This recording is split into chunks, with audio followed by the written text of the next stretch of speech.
Opposed? Joe, would you read our mission statement? Our mission is to develop knowledgeable, skilled, and productive citizens of character. Okay. I'd like to recognize our visitors who are here tonight and open the floor to public forum. Is there anyone who wishes to address the board?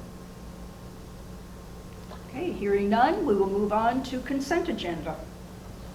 I will make a motion to consent agenda. Second All that. right, have a motion by Director Landgrave, a second by Director Toon. All in favor?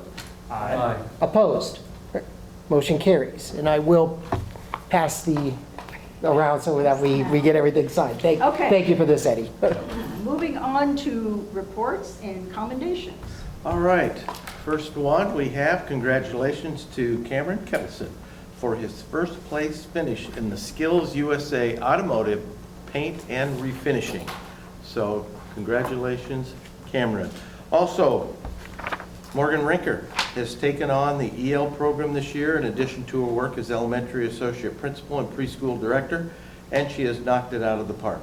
She's arranged ELPD, supported PK students, and has been doing a fantastic job as associate principal with office discipline referrals, duties, and more. The EL team across the district is wrapping up ALPA 21 testing, and Morgan has been instrumental in ensuring that testing has been completed efficiently and timely so that students can all receive their EL supports in addition to required testing. She's a tremendous asset to Perry Elementary School and all of the Perry schools.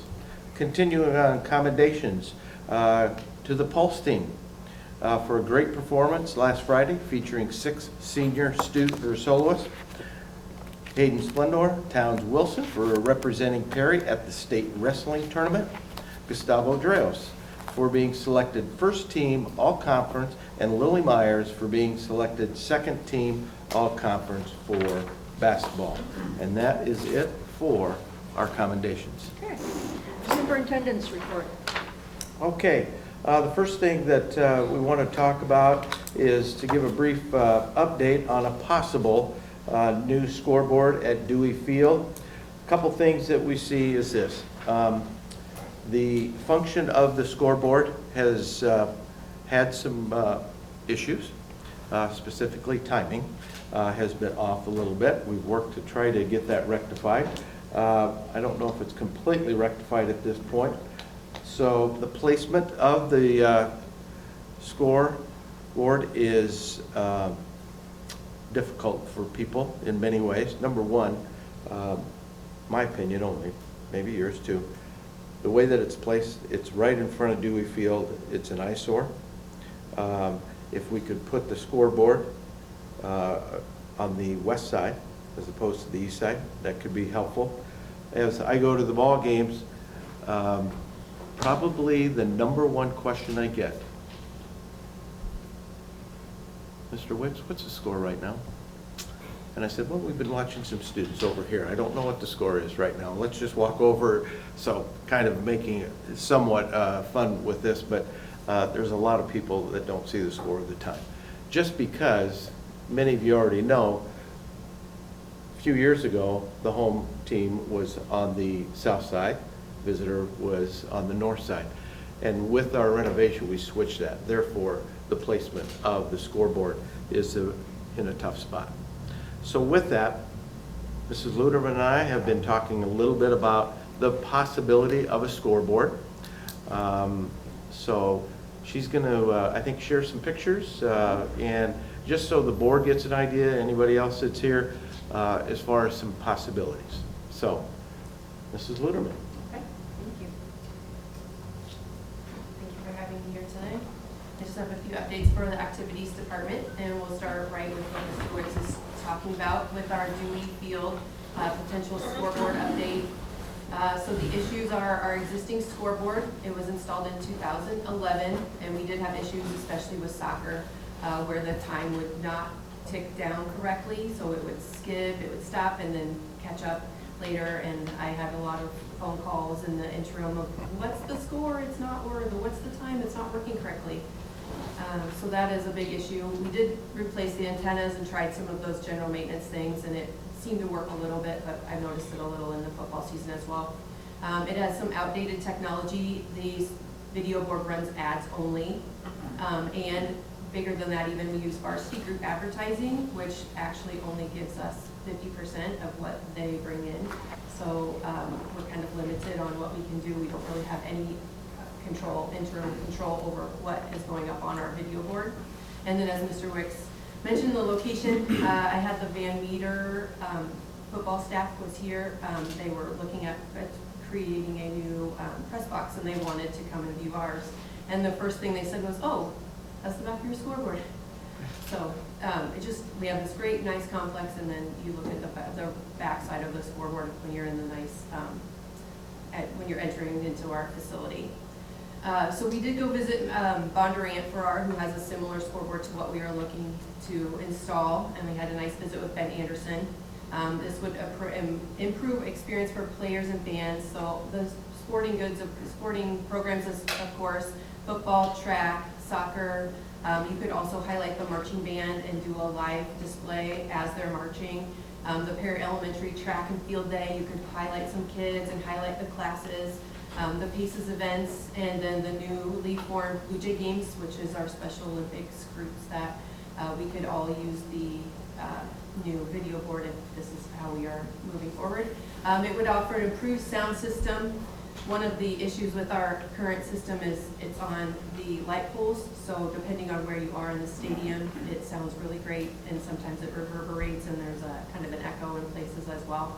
So this would offer a new sound system that's connected to the scoreboard, and it's very simple to run. It's all on buttons. But really one of the coolest parts of this is the opportunity to showcase student work and talent and give real-world applications to our students in the high school as far as graphic design, photography, videography, digital media. We can do our own hype videos. We can apply drone footage and use our own cameras and kind of bump up some of those programs that are growing in fields. So this is the conceptual design that we've been looking at, and then that's the installation photo where it would be placed. So you see we have some anchor partners and opportunities for advertising that we have a little more control over. The video board is the full size with a set scoreboard at the top of the time and the score, and the bottom is the details of the play.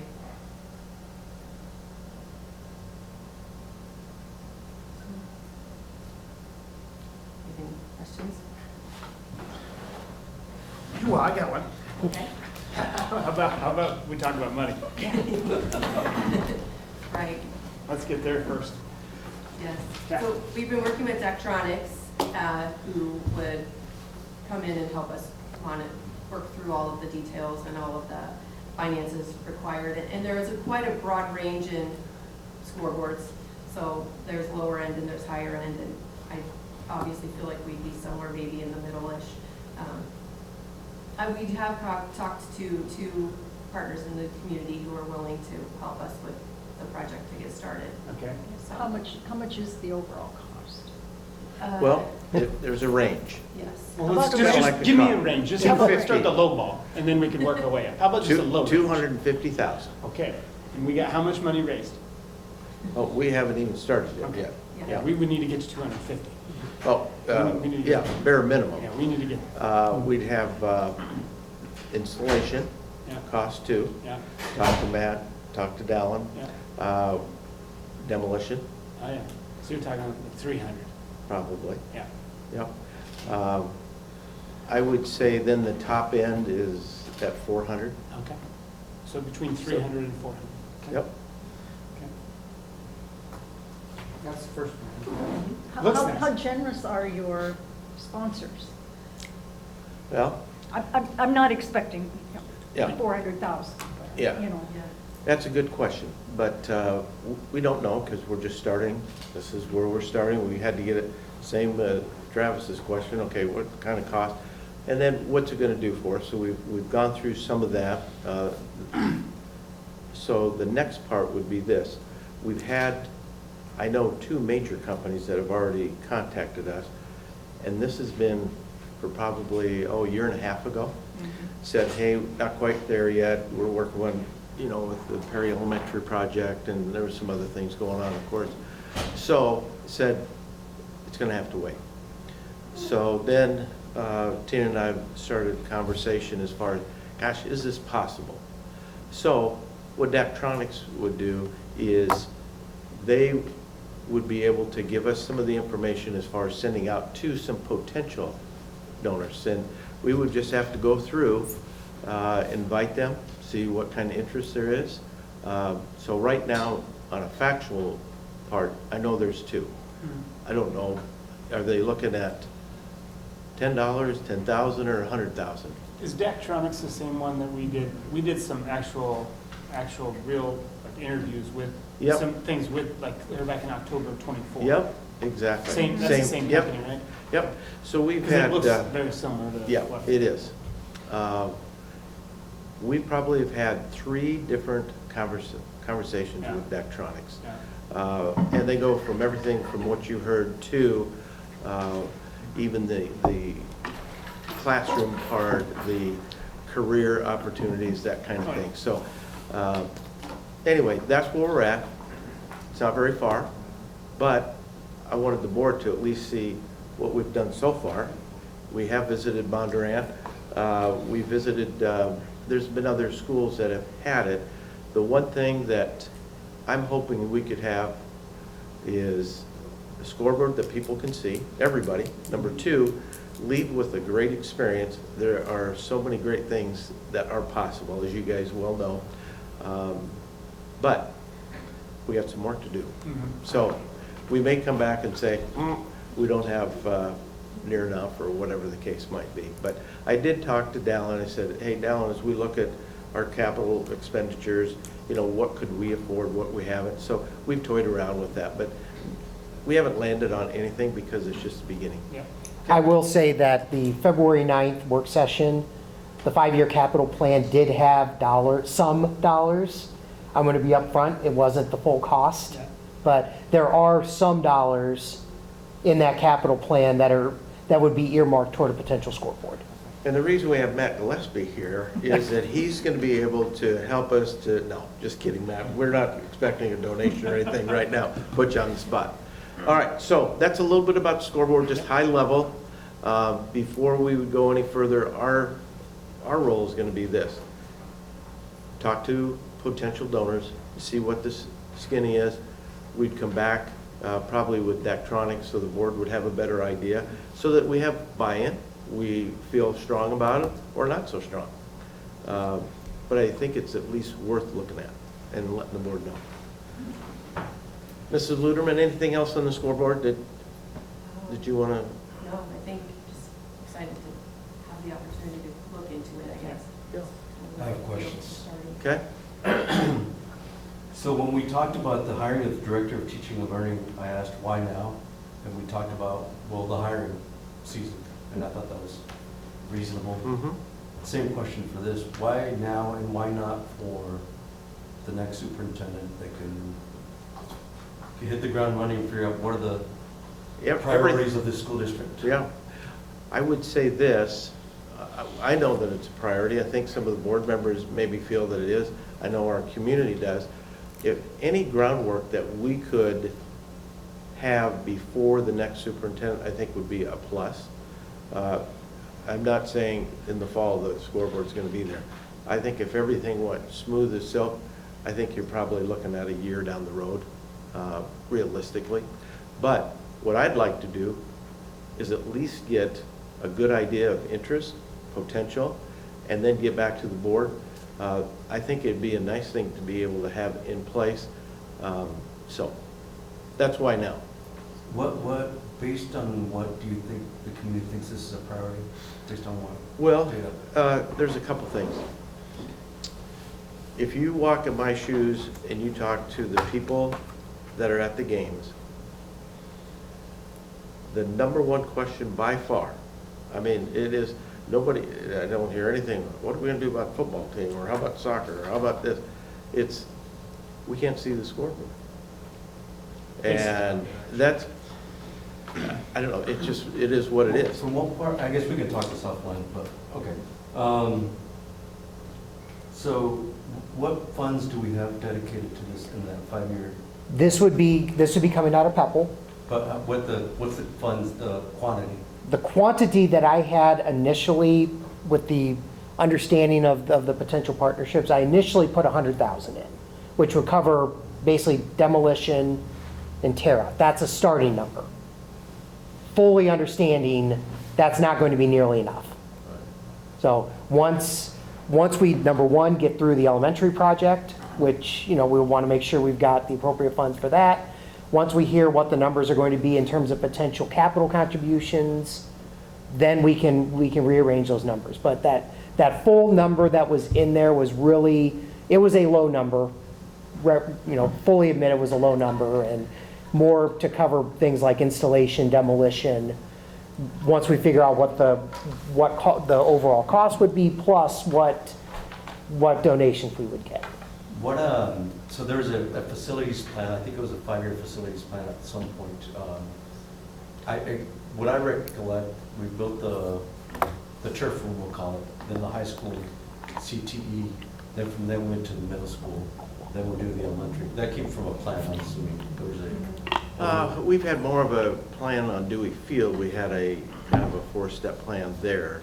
But as far as we do the 5-year plan, but as far as the different needs, we kind of want one step at a time, and not necessarily like, oh, hey, we're going to need A, B, and C, like what you mentioned. So after the elementary, let's imagine we moved the board off the list.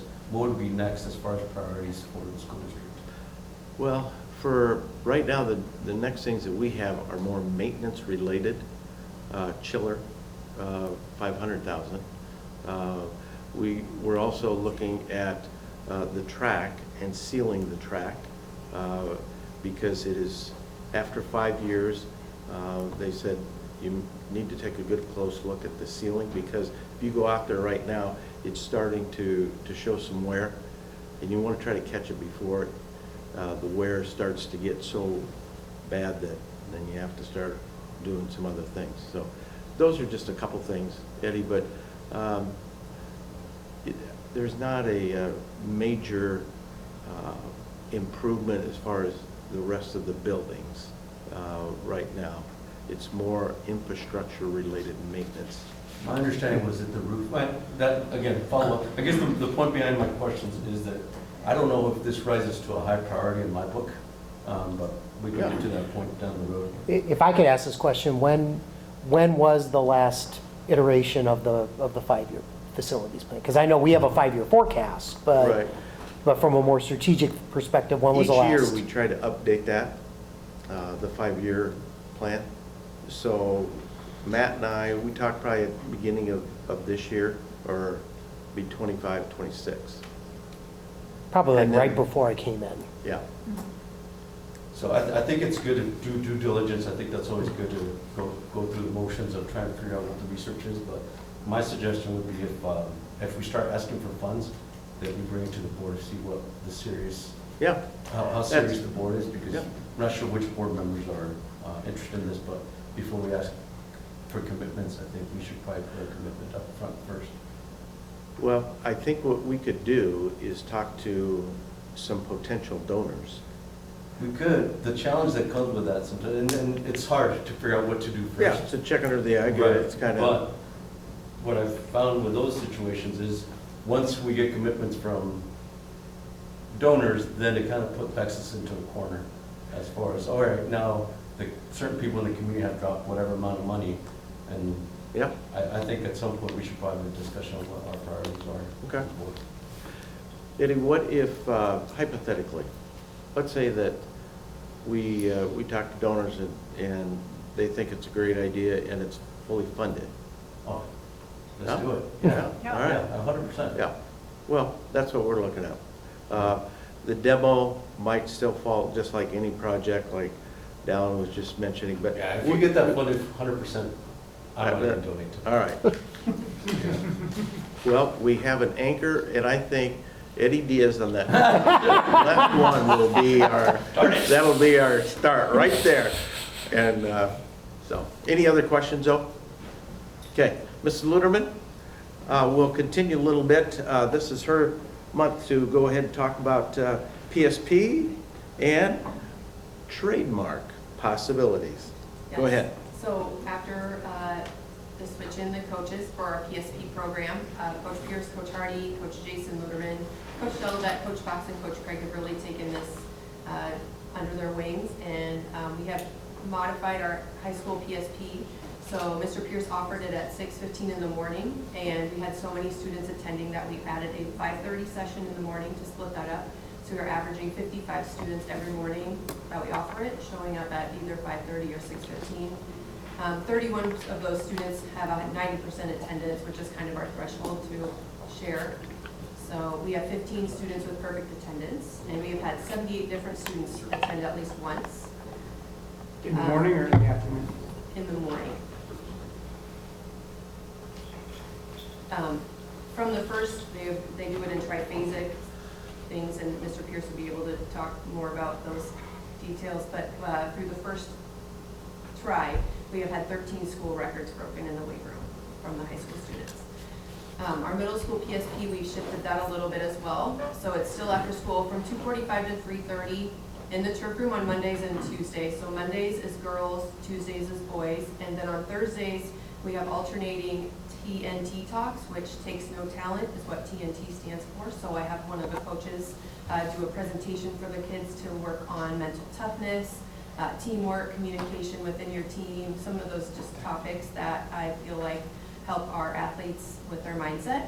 And so if the girls are in the TNT talks, the boys do, and we call it Olympics, and Coach Hardy has taken that, and it's agility drills in the gym just to work on our quickness and our speed. Right now, we're averaging about 12 girls attending, keeping in mind that the girls were out of season, so if they didn't have a reason to stay after school, they probably went home on the bus or whatever.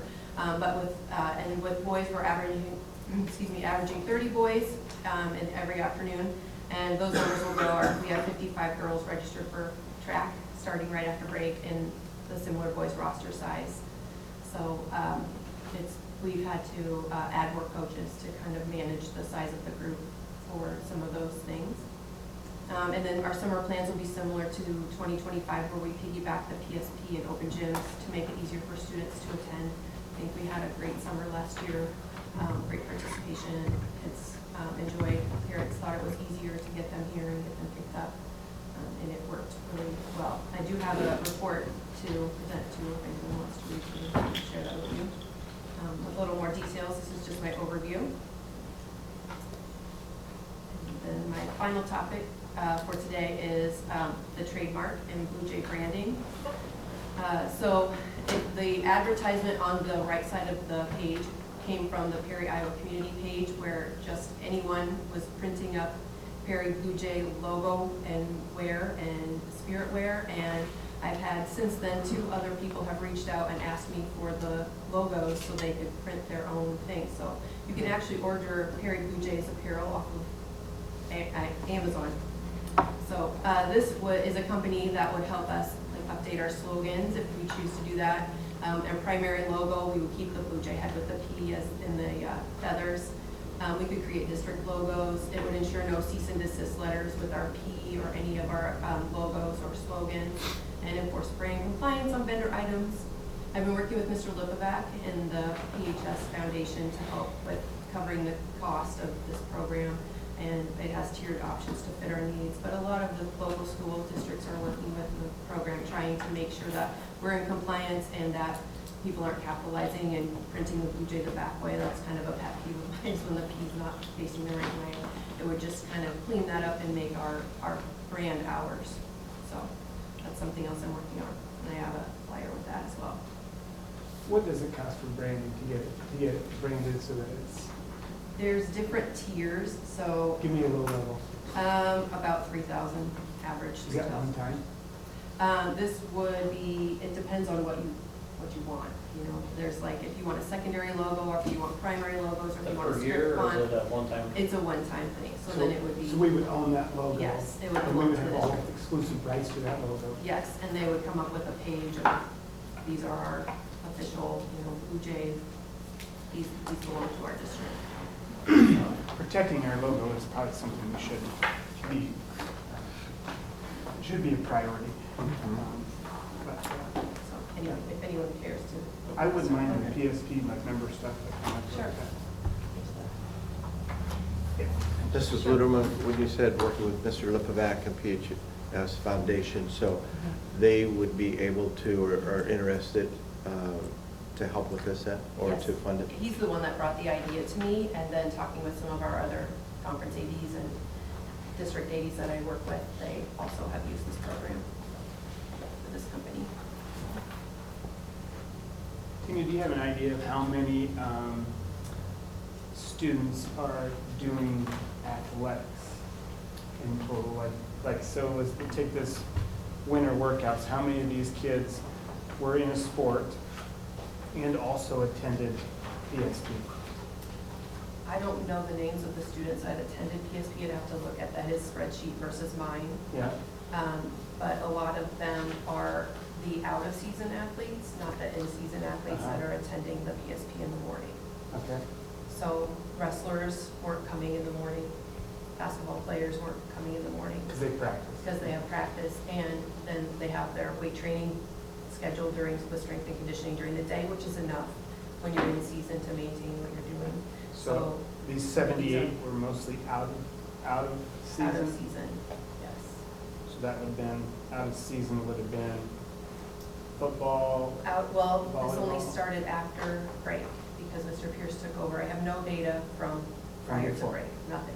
So this data is from January, Yes. whenever we approved that through current. Yes, So 78 different kids yes, and 52 on average every day. yes. I think that was the first phase. I think it's up to 55 now. We're in the second phase. I think page 2 has the second phase. I think we're up to 55 that are continually. You got to add more coaches? We've added a second session, so we start at 5:15 and then 6:30, so that way we can split up the students and then they can get off to DMAC or wherever. Where Take does a break that funding before- come from? I'm sorry? Where does that funding come from? That is from the Mr. Pierce's PSP. How does he get paid? How's that getting paid?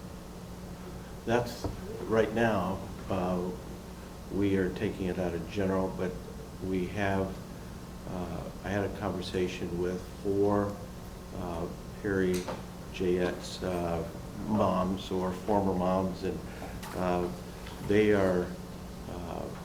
were planning a big fundraiser to help with our PSP. They had a date set that needed to be moved, so I need to talk to them again as far as what they're looking at. So we want to get it from out of any general fund. Has the number increased with the added coaches then, since I think originally it was it just Mr. Pierce? Or The other coaches are volunteering. They're So, volunteering time. Yes, so most of those are helping with the middle school program. So while Mr. Hardy takes the Olympics in the gym every Thursday, and then Mr. Fox has been great with the TNT talks. Jason helps with the TNT talks. Mr. Jolivet's kind of in the morning a little and comes after school, depends on the schedule and his other requirements and duties, so. So they have financially, all we haven't just- added any money onto it then? No, it's Correct. only, Okay. those are all volunteers. So those coaches are just doing it out of goodness of their heart. Well, and Or is it's that a within requirement? their coaching, their daily contract, so if they're caught up on what they need to do for their class, then they are helping with this. So they're just shifting their duties. I've checked with our principals to make sure that was okay.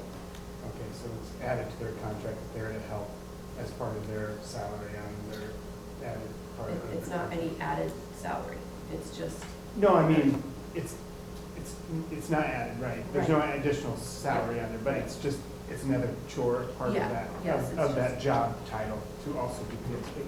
yes. Okay.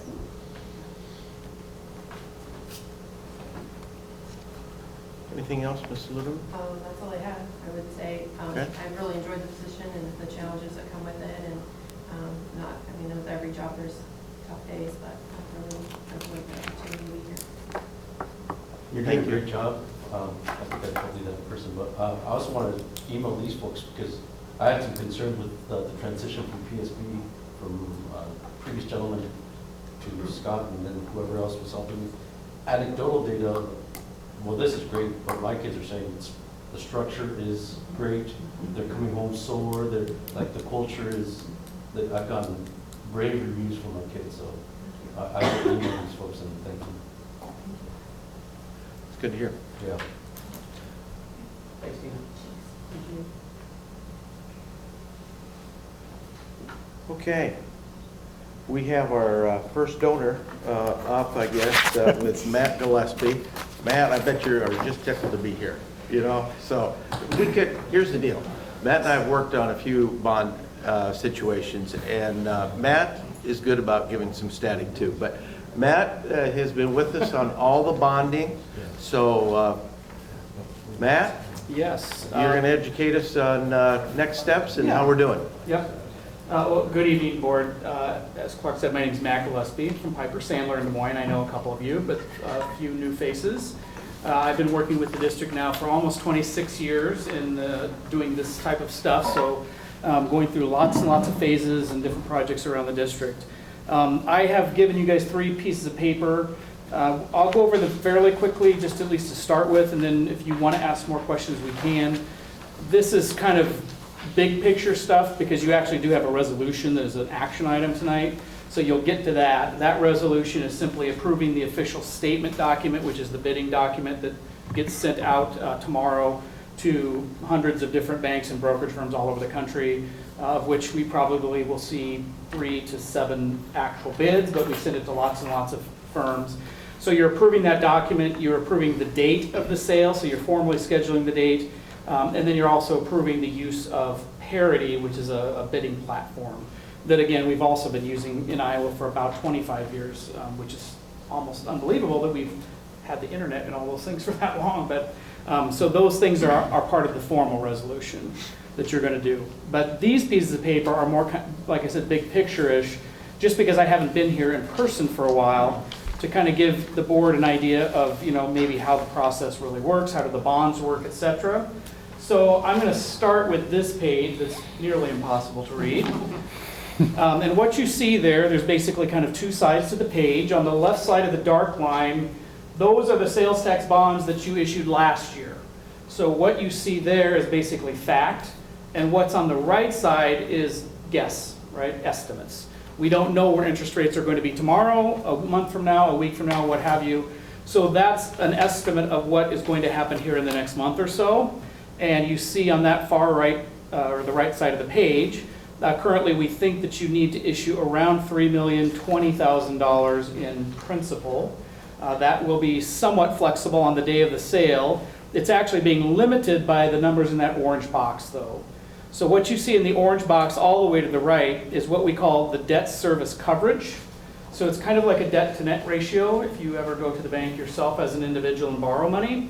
If you do that, the bank is going to look at how much money you want to borrow, and then they're going to look at your resources. How much do you get paid in your job? Do you get dividends, stock dividends? You know, do you have to buy groceries? You have car payment? You have all kinds of debts as well. So they're looking at that ratio and deciding, can you afford to pay this debt back?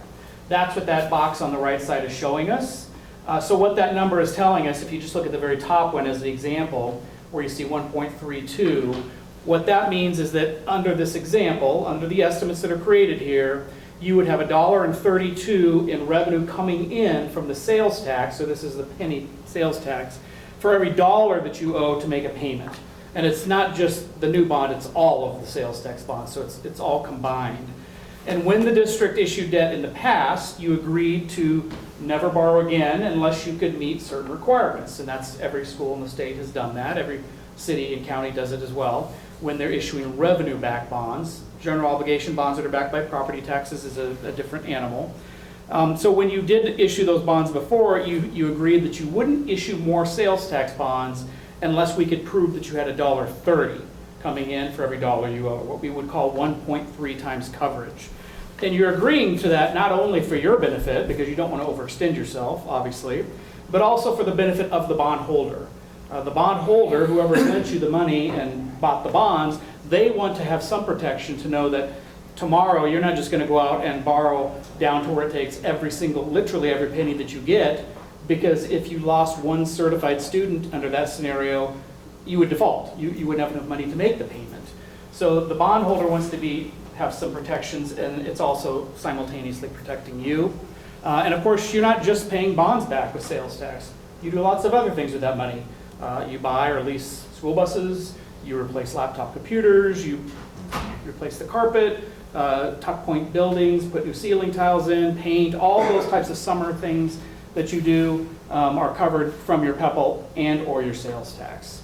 So you wouldn't want to borrow down to where it was dollar for dollar, even if you could, even if somebody would be dumb enough to lend to you. And there is no one that dumb, by the way. We have actually had it happen once, but in that very unusual situation, a community a little bit bigger than you, but not a lot, they had the local bank was the lender, so it wasn't a big, JP Morgan Chase bank that doesn't necessarily even know where Perry, Iowa is. It was the local bank, and then the local rich family, and I'm literally talking about the local rich family, right? They went to the bank and said, hey, we want this project to happen, so we will sign an IOU that says if the school ever is in a position where they can't make the payment, we'll just write a check out of our checking account and make the payment for them. That's the only way a bank is ever going to lend to you that deep into the future cash flow. And like I said, you don't want to borrow that deep into it anyway because you just have a lot of other needs. So the interest rates that you see there, which is in the third from the left side of the right side table, again, that's an average just showing about 4.25%. In reality, today, if you issued those bonds, they would be maybe a little bit higher than that, maybe around 440-ish on average. But that also means that some of those rates are going to be close to 5%, and some of them may be down around 3.25-ish, 3.5. So it might average somewhere between 4 and 450. And again, the bond sale is still a few weeks away, so we don't know what's going to happen. And on any given day, it could be quite different from the prior day or the next day, depending on what's going on in the world. Economics, the stock market, politics, war, who knows what could be driving some of these bidders. And then if you go to the very far left side of the page, those little boxes, that's just kind of pulling everything together there. And that's showing that at least when we began this process, this may not still be the actual number that you guys are kind of living by day to day. But you see at the top of that, we've been estimating that your cost is about $15.4 million total. So that's been sort of the target, trying to get to that target. And then to get there, you're issuing last year's bonds, which was just shy of $10 million, and then this year's bond. And then all the rest of it has to come from cash. So that cash, whatever the number is, right now it's projected to be about I think that's 3.9. I can't see that myself. If that number is accurate, that is the amount that would be coming from your accumulated PEPAL sales tax funds. It could be donations, etc., but I don't think in your case that's necessarily the intention. So when we sell the bonds in a couple weeks, we'll be looking at that orange box, and we will push as much principal as we can into your borrowing to take that number down to 1.3, but we can't take it lower. We're not allowed to take it lower. But the more principal that we can get issued within that parameter, the less cash you have to come up with. So if we can get another 50,000 or another 200,000 to fit in there, that's what will happen. You held a hearing for up to $17 million, and you're nowhere near that number, so there's no way you're going to issue that much. But you did hold the required public hearing for that amount. If you go to the page that we stole your logo from, there at the top. That's an old one, but yes. That's why we had the trademarking discussion earlier. There you go. This is just the timeline of this transaction, which I think hopefully most of you are fairly aware of. So back in 2024, you held a hearing, of course. You did some action there. You sold last year's bonds in April of last year. You've been going through this process, at least in the back office, at least up till this point. We will have the sale on the 30th of March at 11 o'clock. So sometimes I would physically come here and sometimes not, just depending on the logistics of the day, because there actually there is another bond sale happening that day, which is quite unusual. We typically do not want to have more than one bond sale on the same day. But what's happening, and you're lucky in that you're one of the very first schools that's getting into the market right now.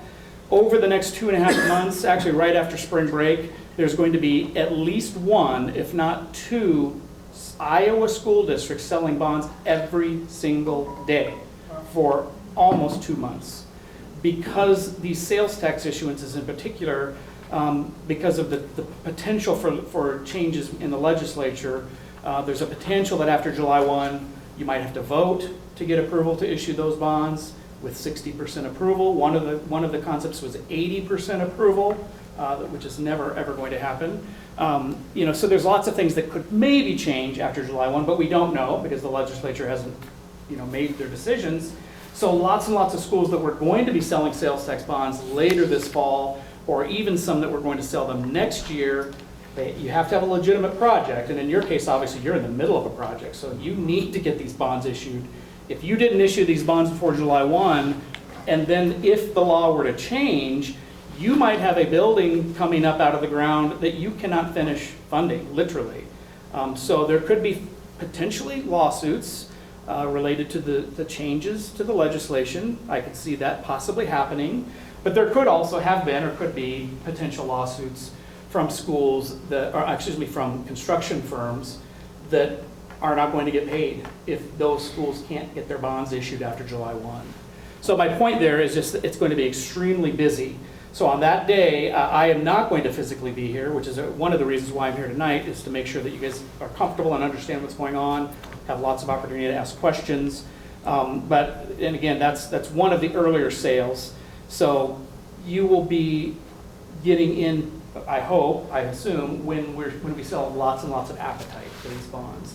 But by the time we get to the middle of May, when there has been 1 or 2 bond sales every single day for a month and a half or 2 months, these big banks and big brokerage firms, they can only consume so much Iowa school sales tax bonds at a time. We have had some discussions over the last 2 weeks with, like, JP Morgan Chase, the biggest bank in the country. They're an incredibly large purchaser of this type of bond in Iowa, but even they have limits. But we did have discussions with their trading department, with our own trading department, even though we cannot buy the bonds. They still give us, advice and give us their experience from our trading desk. Other firms and got, the questions, can this much debt be consumed? And they've all reassured us that they do believe that they can. There's a few that we might be pushing what's called the call date out a little bit further. I don't know if I have it on your, yeah, I do. So you can see on your, going back to the first page, right on the right side of the page, you see there, that 2035, that would be the call date. That was the call date on last year's bonds. So that means that when we get to July of 2035, if you had extra money just laying around that you didn't need, or if interest rates happen to be super low, you could refinance the debt. You could just pay it off, pay parts of it off, pay all of it off. If you needed to for some reason, you could restructure it and move the payments around. But you can't do any of those things until you get to July of 2035. And so for the new bond, the new one that you're going to be issuing, I'm trying to keep the call date at that same date. It just makes it easier for you if that opportunity is there in 2035, because you could then marry the two things together and just have one issue. It just becomes simpler. Of course, we don't know where interest rates are going to be at that time. It may be feasible to refinance it, it may not be. But there's a possibility that we might have to push that date out. If we did, it wouldn't be more than a year from that, because that basically 2036 is where these big firms have said we really need the call date to be in that range in order, again, to be tolerable. These investors, again, they don't want to lend money that can be just paid off the next day. There's just too much risk and it's a waste of their time. I'm exaggerating with just the next day, but 1 or 2 or 3 or 4 years out there, to them is like just the next day. They want to be assured that they can own this investment for a certain period of time, and the 2035 date might not be enough. I think for you guys, I don't think I'm even considering changing it, because you're going to be one of the first ones out there, so I'm not worried about the appetite for you guys. Later in the month, as the 2 months go by, we may be needing to push the call date out just for some of those other ones to entice these bidders to still be bidding. And Matt, you don't really care about that, to be honest. During that process, who runs the show on that? Do they say, hey, we're interested, but we need a later call? No, technically you are running that show. So, you. But realistically, board members, you don't do this every day, right? You don't really know what the market is. So as your financial advisor, we make that decision. Okay. It is part of the official statement, though, that you're approving tonight. So if for some reason you didn't like that call feature, you could always, dispute it or reject it. And you could tell me to make the call date a year in the future. If you said to do that, we would do it, because that's what you told us. But you're not going to get anyone to bid. No one will bid if the call date's 1 year to the future. Likewise, we could say, well, let's push the call date out so that you can never pay the bonds off early. There is no call date. Well, that would get you the very lowest possible rate. It'd be great. You're going to get a really great interest rate because they're going to give you the best they can because they know you can never pay them off, but you can never pay them off. So if you did get extra cash, or if interest rates did drop to where maybe you could refinance it, you couldn't do anything about it. So that eliminates your flexibility. So this 2035-ish period is kind of, I don't want to say it's the best of both worlds, but it's giving something to the school and it's giving something to the bidder to try to entice them to bid, as well as it's not outrageous to think, you know, you probably are not going to have tons of extra money sitting around in the next 7 or 8 years. It's going to take a while because you do sell projects. They're not, as Clark said earlier, you don't have, this is kind of finishing the major projects, at least for a while. Yep. But you always have things that you need to do with this money. So again, that's what that call feature would be there. And then the last page is really kind of unrelated to this, although it's very much related to it. This is about sales tax. It's not about the bond that you're going to be issuing, or the bonds that you have issued, or the project that you're funding. But what this is showing you is our estimate of the current Senate Study Bill 3034, which is the governor's plan, part of her plan, to divert sales tax away from you and to the state. Now, first of all, that has always been the plan. It's always been part of the plan since they extended the law back in 2019.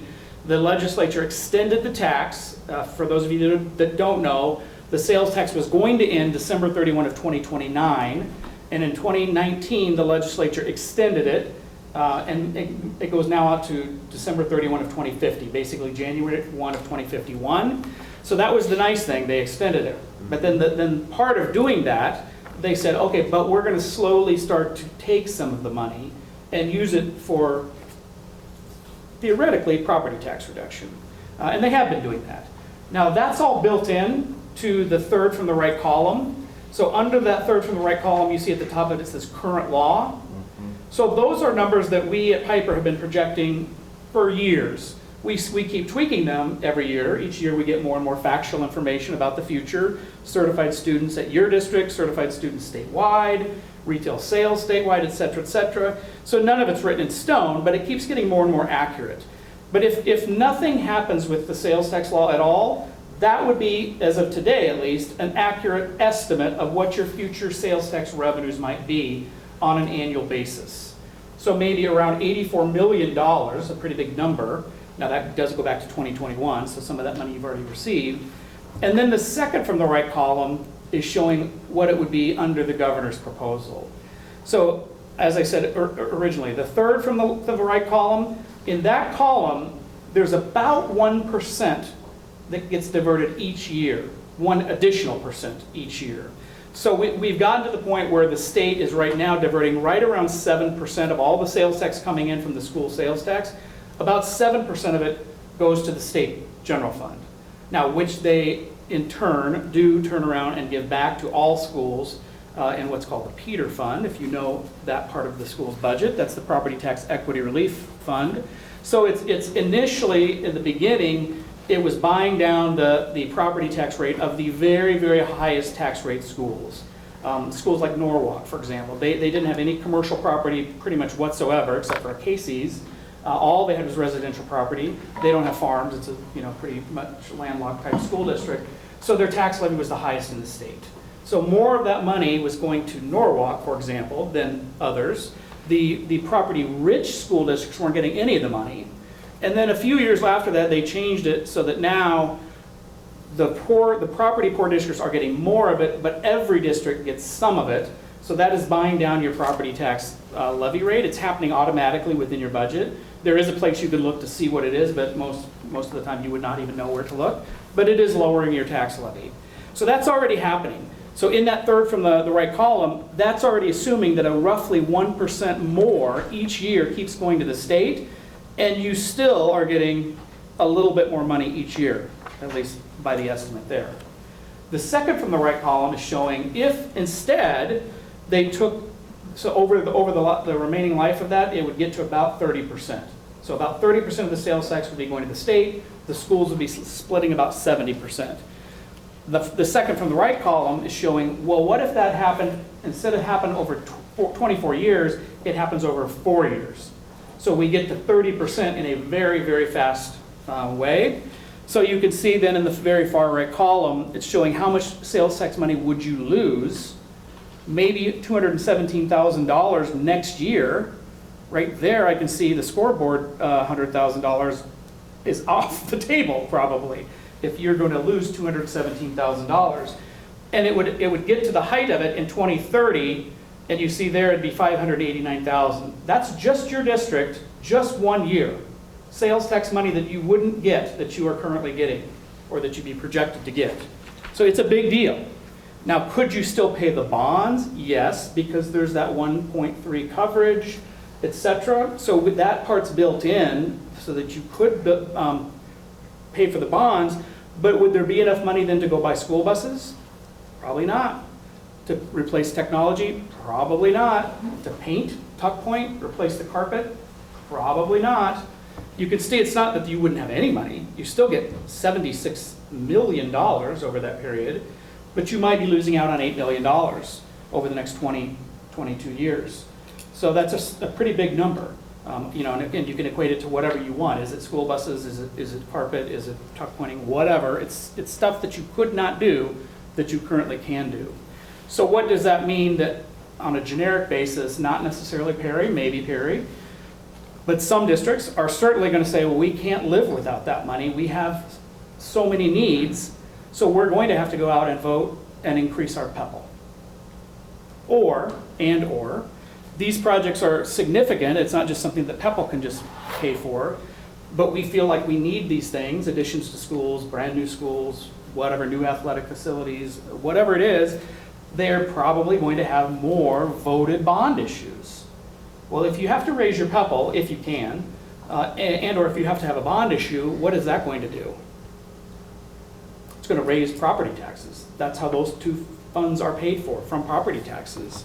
So maybe the sales taxes are diverted at a faster pace, but it's almost certainly going to cause some schools, and I'm not suggesting that it's going to be every school or that it's going to be catastrophic, we don't know, but some schools are going to have to raise their property taxes to make up for this difference.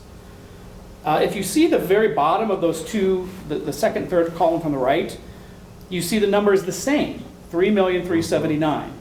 So under the current law, we estimate that you'd be getting about $3.37 million in the final year, and under the governor's proposal, you'd be getting about $3.37. That's correct, because it's getting to 30% diversion. That's the whole point. It's whether it gets diverted faster or slower. If it gets diverted slower, the state is getting less and less, or not less and less, but they're not getting as much more each year. It's not growing quite as much, and you get to keep more of it. Now, what is the money going to be used for? This is still sort of up for discussion. I believe that it was probably just being put in the general fund of the state to help fund other needs that maybe can't be funded, whether that's vouchers, whether it's highway patrol people, I don't know, but something that the state can't afford to fund right now. We were told just today by the governor's office that no, that's not what it's being used for, although we haven't gotten anything in writing that says this. But it's instead, that money would still go into that Peter fund. So it means it would still turn around and come right back to you, not that necessarily that amount, because every school's money goes into the pot, and then it's divvied up by, again, how poor you are from a property tax standpoint, et cetera. So you may not get $8 million back, but you also might get $12 million back, depending on property richness or property poorness. But theoretically, what they're saying is that no, it's coming back and it's going to lower property taxes. And if that's true, I'm not saying that's good or bad, that's up to you to make that decision. But in my personal view as a taxpayer myself, I don't want this money taken away from my school. I don't live in your district, but I live in Urbandale. Same thing, right? Money is going to be diverted away. I don't want the money diverted away because I know what my school does with it and I know they need it. If it has to be diverted away, I guess I'd rather have it come back to me and lower my property taxes. That'd be a good thing. As opposed to going just to the state's general fund and funding vouchers or whatever it might be funding. The point of this, again, is not really directly related to the imminent issuance of your bonds, but I wanted you to see this. And again, you all may have completely different opinions from each other or from me, and that's perfectly fine. But if this bothers you in any way, you should be talking to your legislator about it, because they're making decisions literally right now. It currently is only the Senate study bill has gotten, I don't remember the exact terminology of all the steps that go through the process, but it's the only bill that's actually been kind of openly debated yet. And then there's still the House version of it, which is very different than this. It doesn't do any of this, but it's doing very different things with property, the property tax system. And so that will come, I presume, sometime in the next few days for discussion as well. But if this is something you like, which is great, if that's your prerogative, talk to your legislator, tell them, hey, let's do that.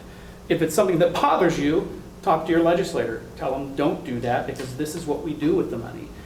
If you do want to speak to your legislator, and I think you should, I think that's personally, I think that's part of your job as a school board member, is to do those types of things, to speak for your community. You are an elected official. You have more power than I do, even though we only get to vote once, right? From a voting standpoint, you're an elected official. You do have more power than I do or than these two do, just by nature of that you're elected. So I think you should be talking to your legislator personally about it. And again, just give them your opinion. What do you think? But don't just call them and say, we need that money. Don't do it. You have to have a little bit of ammunition to show what you have been doing with the money.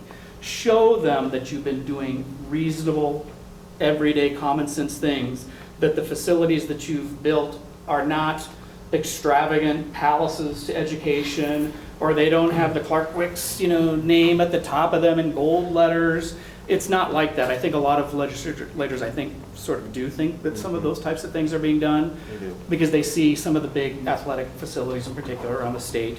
And I'm not, again, that's up to your prerogative to think what you want about those things. But the way I look at it is, if X school wants to build a beautiful football stadium, it might not be what I would want to do with that money, but that's what the elected officials chose to do. That's why the people elected you, to make those decisions for them.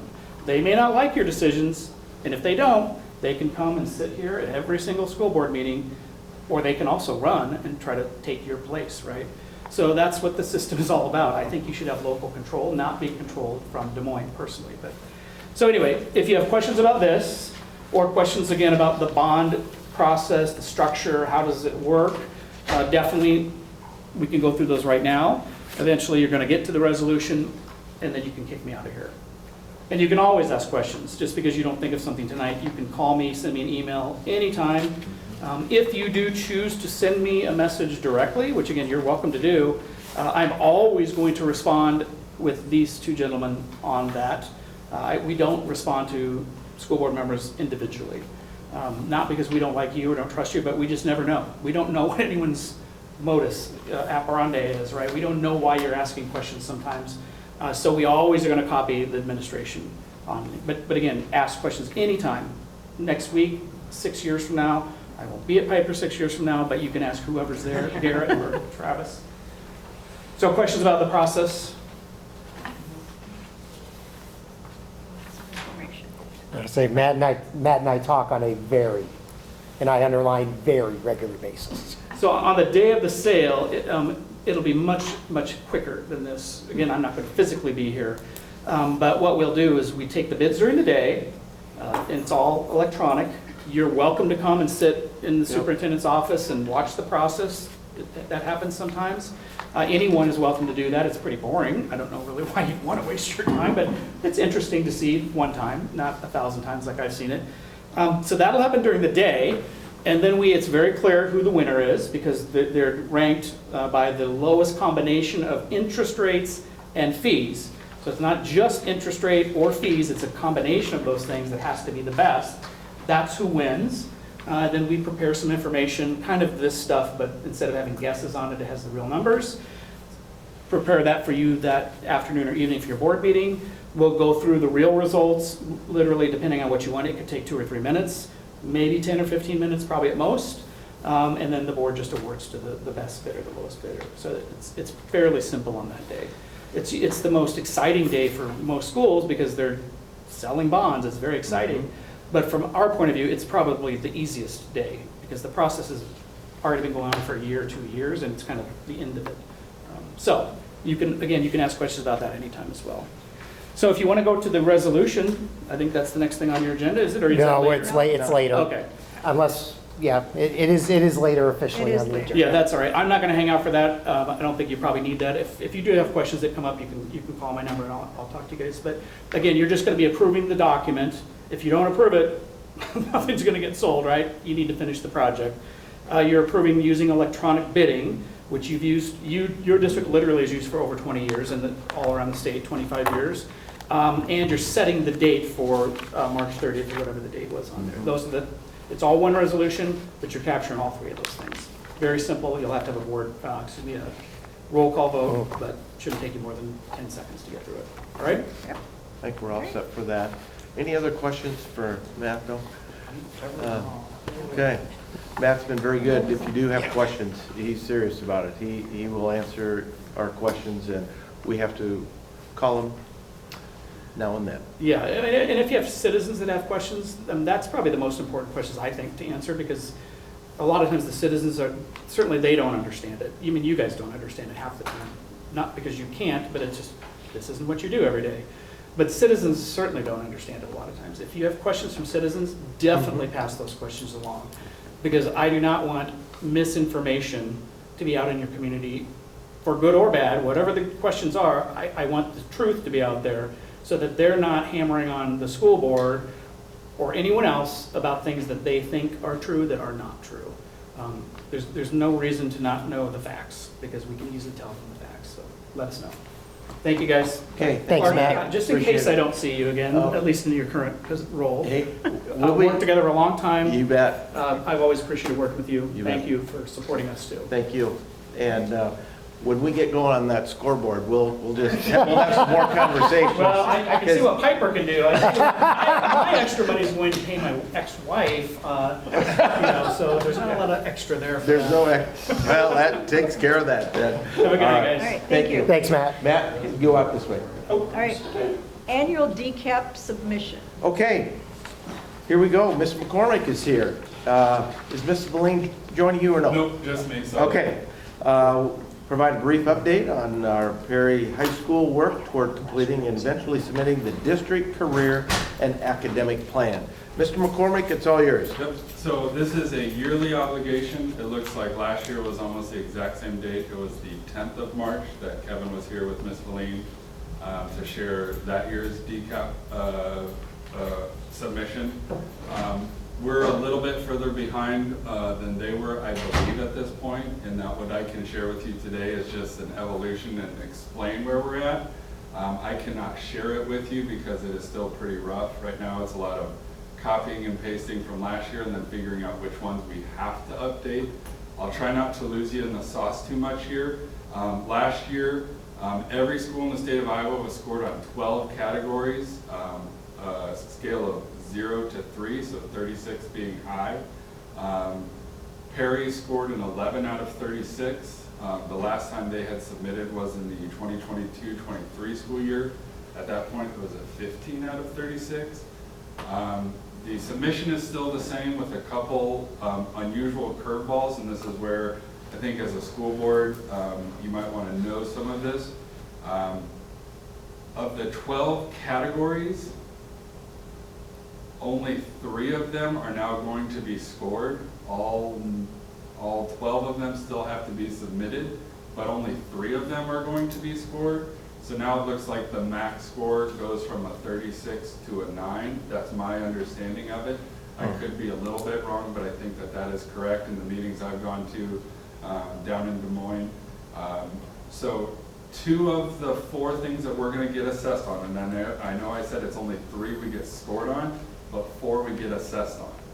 So there's a brand new component, which is actually category 13, which is just your middle school district career academic preparedness plan. That's never been a big part of the DCAP. Every school has to do that. We're going to get scored on it, but it doesn't actually count. So that's why there's some discrepancy when I say we're going to get assessed on 4, but scored on 3. So again, it's a little confusing. Of the 3 categories, 2 of them we are told we have to do, and it is the initial review or the initial kind of summary, that has to be scored. And then number 4, which is work-based learning, that has to be scored. And the other category, we get to choose which one we get to get scored on. And I'm going to choose section 1, which is our team dynamic and our team makeup. I've got a question for you. So the 11 out of 36, the breakdown of that, the rubric of how we scored last year, all 12 categories and how we scored on that, was that ever shared with the school board? It is a fairly lengthy PDF. It's about 23 pages long. I didn't have I a don't thought. think so. Okay. I can share that with you right away. I can, put some rose-tinted glasses on it. There's a lot of room for growth in there. Scoring an 11 out of 36 on 12 categories. I mean, we actually scored an average of less than 1 on every category. We scored a 1 on most categories, a 2 on 1 category, and a 0 on 2 categories. So I'm just going to share initially some of my team goals. And again, it's a little different being scored on all 12 versus being scored really on 3. The 3 that we're going to look at being scored on, last year we were a 3 out of 9. This year I think it's realistic that we can shoot for a 5 or 6 out of 9. If we just bump 1 point up in all categories, that'd be a 6. I think that's a little optimistic, but I think a 5 is very doable, kind of given what I see of the rubric and how that gets done and what we have to explain. So I will just share, and then I'll see if there's some questions. Incredibly steep learning curve for an associate principal to do this. I have very little interest in doing this next year when there is a curriculum director full-time. This really is the job of a curriculum director. If you could guarantee me that for 2 weeks I have 0 behavioral issues and I have 0 parents to call and students to take out of classrooms, I'd probably be weeks, if not months, ahead of schedule on this. The luxury of time and the ability to plan and write and reflect and collect data is just something that I think a curriculum director has more than an AP has. It's been an interesting learning experience for me, and we're going to do the best we can, but I'll gladly help the curriculum director next year in putting this forward. Talking to Ms. Helene about this, we kind of consider this year as a bridge year. We didn't want to do anything that was too set in concrete, set in stone, but then the new curriculum director would say, well, I'm obligated to follow that, or I'm going to blow that up, I don't like that. So we're kind of taking the work that Kevin and the team did last year, trying to tweak and improve some things, but then also leave some space so that the new curriculum director can make it her own next year. So I'm open for questions now. Yes. I'll send you email questions for most things, but who's supporting you? Because I agree this is a heavy lift, and so thank you for doing this, but anybody within the district or outside the district? I'd say Ms. Helene a good amount because she's been on it for years. So when I do have questions, to go to her. The role of the person who's putting it together is just an aggregator, just collecting all the stuff, wordsmithing it, making sure it's linked correctly and all updated. The work is being done by the team, and the team is, it's pretty ginormous how big it has to be for them to score that you've done a good job. We have 15 people on the team, and right now the majority of it's just been emails and one-on-one brief conversations, because I don't know how you get 15 people who are all in education to meet at the same time, right? It's really tricky. We could easily have it be 22 to 25 people who really wanted to have a robust team. One of the things that we don't necessarily have, I know people could fill multiple hats and multiple roles. We don't really have a person on the team who is a community member solely. We have community members who are also counselors or teachers or other roles, but that's something that we could add to it. So the makeup of the team, there's a lot of team members that are required to be there. You've got to have X amount of people filling different roles. I don't think you could make it much smaller than 12, so we're at 15 right now. So. Thank you. Okay. Any other Thank you. I will share just one last thing. The submission deadline is April 3rd. We are going to be ready and we are going to submit it by April 3rd. I'm going to share with you all a fancy, polished, actual 20-something page submission on April 1st. That's my goal, to get that to you. I just think if I did that with you today, it'd be a lot of copy and paste, leftover remnants from last year with some new stuff, so we're just not quite ready for that. Okay, thank you, Mr. Let me know if you guys McCormick. have any questions. on it. Okay, Yep, thank you. Question for you, Clark. Yep. Is the new Director of Teaching and Learning, is this something that they'll be able to take on, or is that still to be determined? as they transition? probably, it always had been, like Mr. McCormick said, so that, we have a list of different responsibilities that we have kind of shared out that will be coming back to this person, who, by the way, came back today to meet with Dr. Ross to get things rolling. So, yes, to answer your question, this would be under her direction.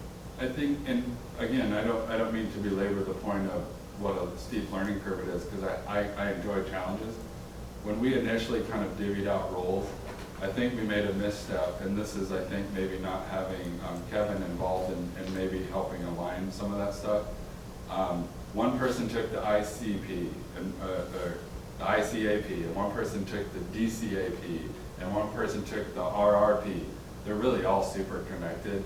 You can't have different people doing those roles because they kind of talk to each other. And if you're in the email chain to get notified on the rural regional planning meetings, that impacts your DCAP. So it kind of has to be all the same person.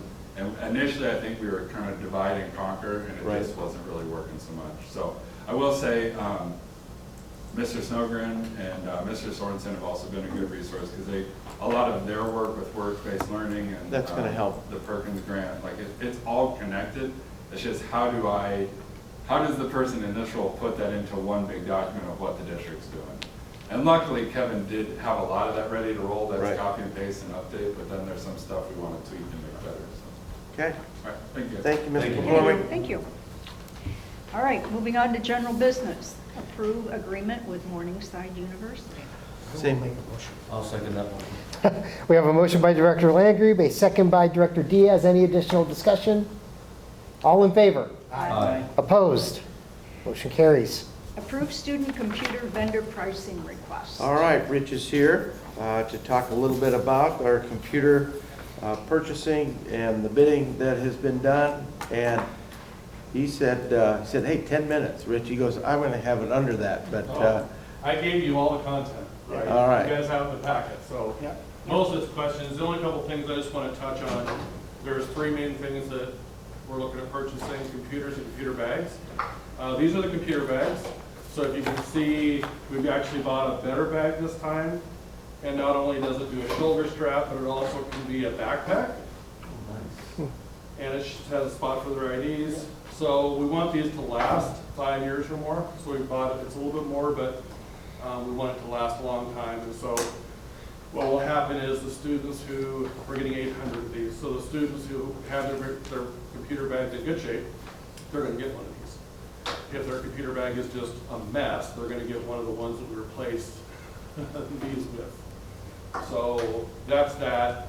And the other thing about the model of computer that we're getting, the Asus model, I was very specific about that because that Chromebook is modular, which means we can take components out and replace them. In a lot of our models, they were cheaper, but for example, if they destroy the keyboard's on the system board. So it decimates most of the computer. We want to be able to take the keyboard and replace it. Take a RAM system and replace it. Take a wireless card and replace it. So we're hoping, even though it's a little bit more, it's going to give us better longevity and be able to swap parts and make this last a little bit longer. So that's kind of the goal of that, the modular design. That's computer bags. Do you want me to go on to the endpoint stuff? We need to approve the computer bags. See, I have everything, the entire agenda item was the student computer vendor pricing request. So yeah, so we do, yeah. We have two different. So we have, we would need to do the vendor pricing request first and then the Chromebook damage. Yes. So, yeah, part one. Part one. This is just for the bags, right? Computers and the bags. 800 bags and 273 computers. Okay. Yep. I'll make a motion on that. I'll second that. Have a motion by Director Langrieb, a second by Director Diaz for the purchase of the computer bags. Any additional discussion? And It's computers too. Oh, computers too, Yeah. sorry. Yeah. Rich, how, so this bag, this nice bag, student takes this and they get issued one of these 7th grade, or when would they get issued a bag? So 6th grade is when they get So issued sixth bags, grade. because they don't take them home Yeah. in elementary. Yeah. So 6th grade, they get, that's why the 800 Yeah. would be 6 through 12. So a student, a 6th grader, gets a computer bag, and then that bag doesn't last them the whole, It should, they should, I would think so. yes. It So should. 800 But we have 800 ordered should bags last us. in, I bet you 7 years we have Okay. ordered bags. So, and then I assume at the end of their senior year, that's still the property of the school that gets turned back in? Yeah, so what We might happens use is, them. seniors check out in my Yeah. office. They bring in their computers, their Yeah. bags, their chargers, and then we recycle those, and if they're good ones, they go to a good, somebody who's taking care of it. Yeah. If not, then they come to spares for the students who have damage. Okay.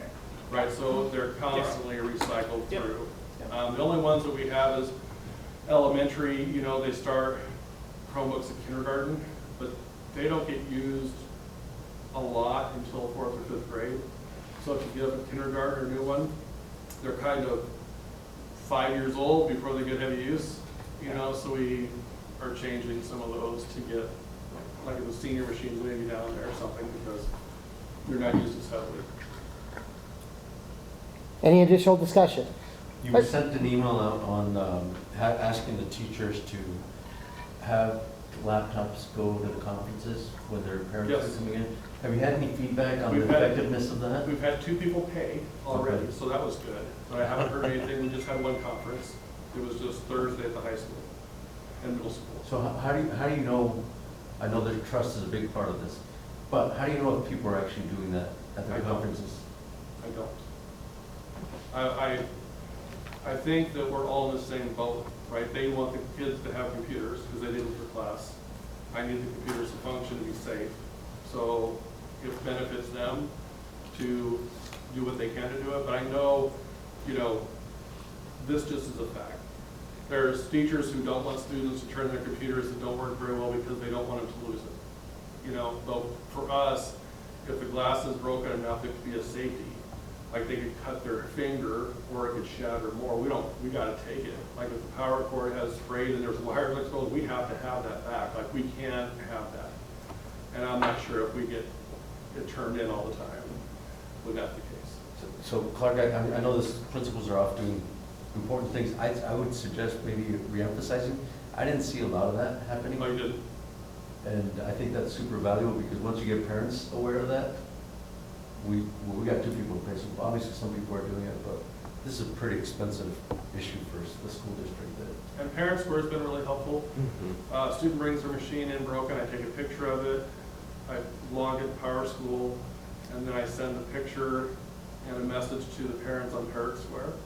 And the last 2 I sent out, they paid, because I give them the link to pay online, they paid within 20 minutes of getting the message. Like it was like that. Some will never pay.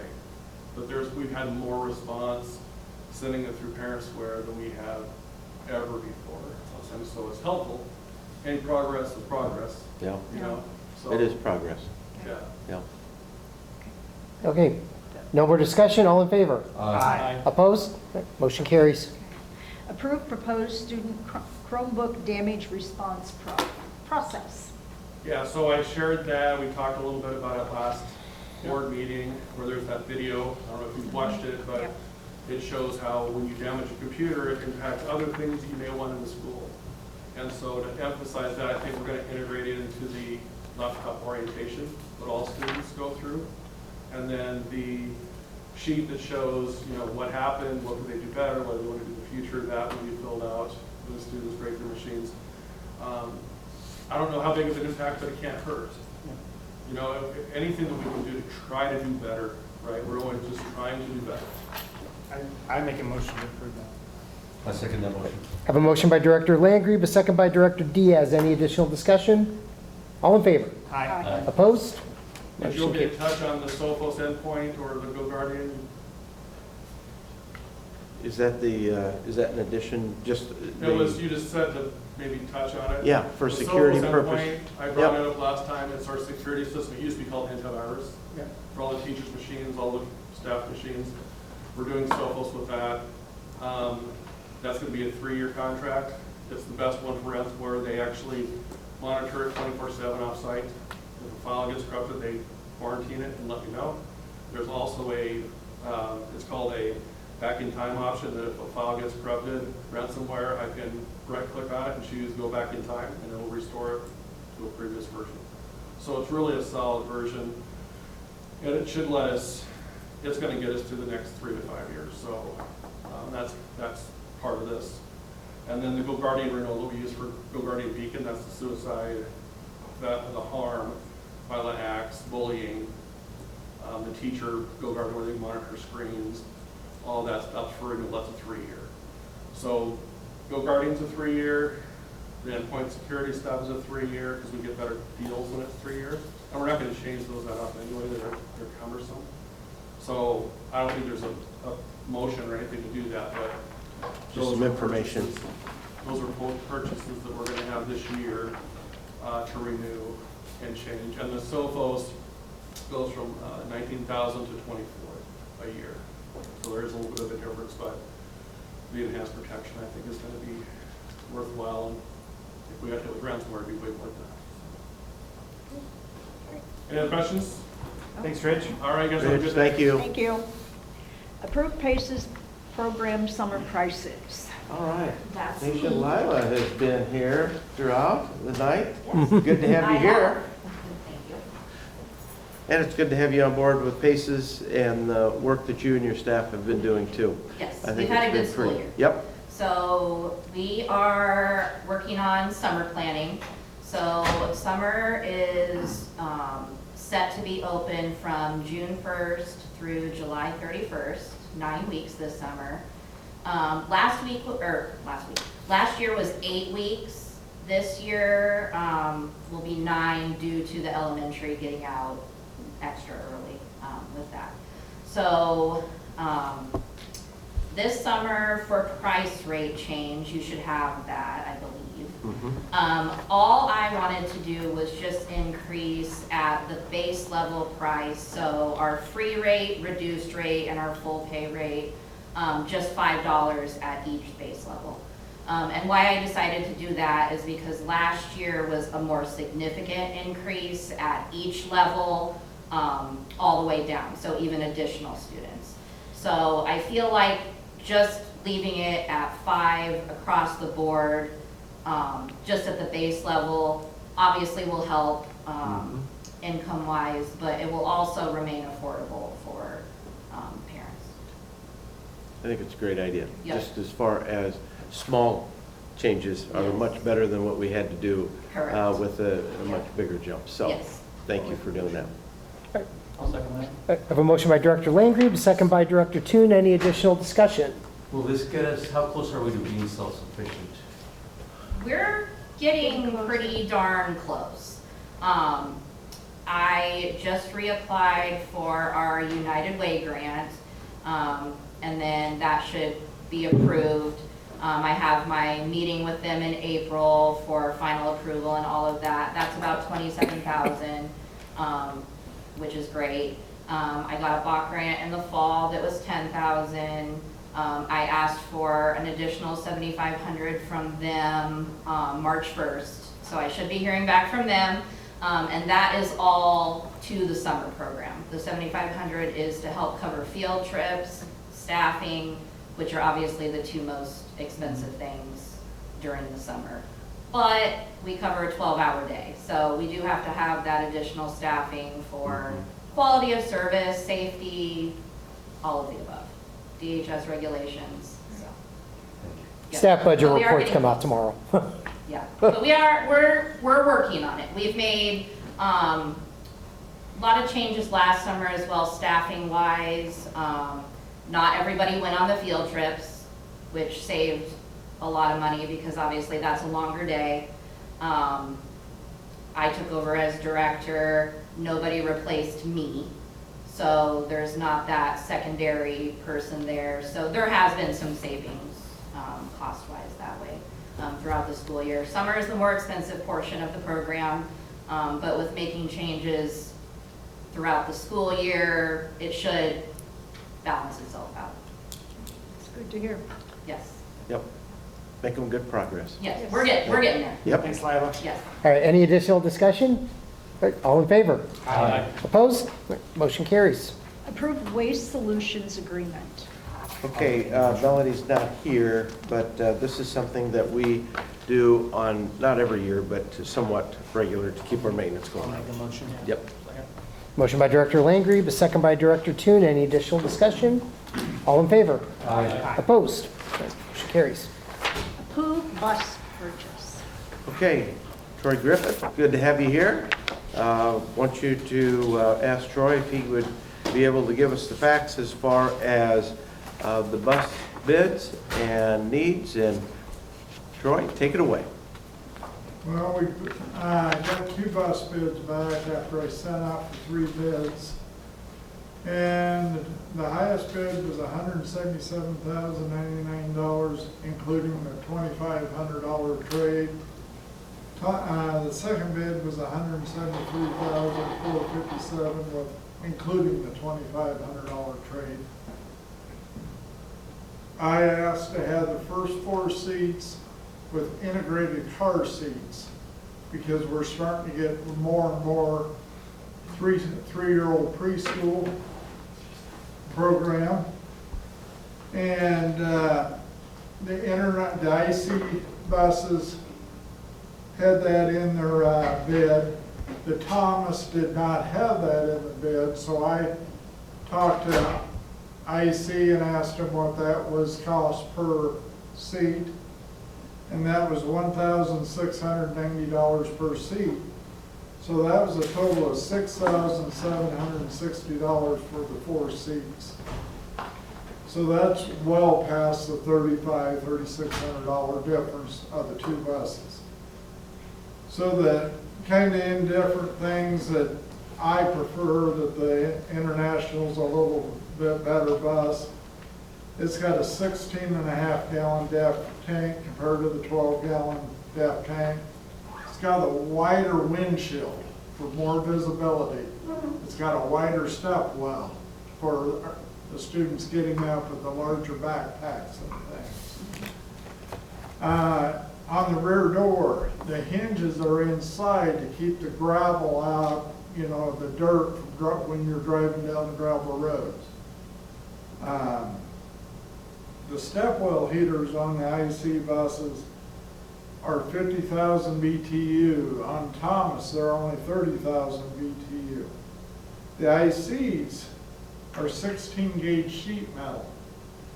The Thomases are 20 gauge sheet metal. And here's something, when we started buying the IC buses, the food service department come and measured and got coolers to match the cargo, so the coolers would slide in there. The Thomas is 1 inch shorter, so the food service would have to get different coolers when they take summer trips or, you know, activities that would take coolers. They'd have to get different coolers too. And with staying with an IC school bus, we could stay more uniform and only stock 1 series of parts instead of having to get 2 series of parts for everything.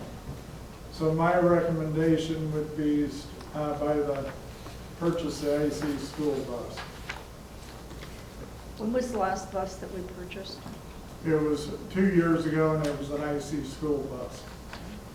Do we have any buses with integrated car seats currently? No.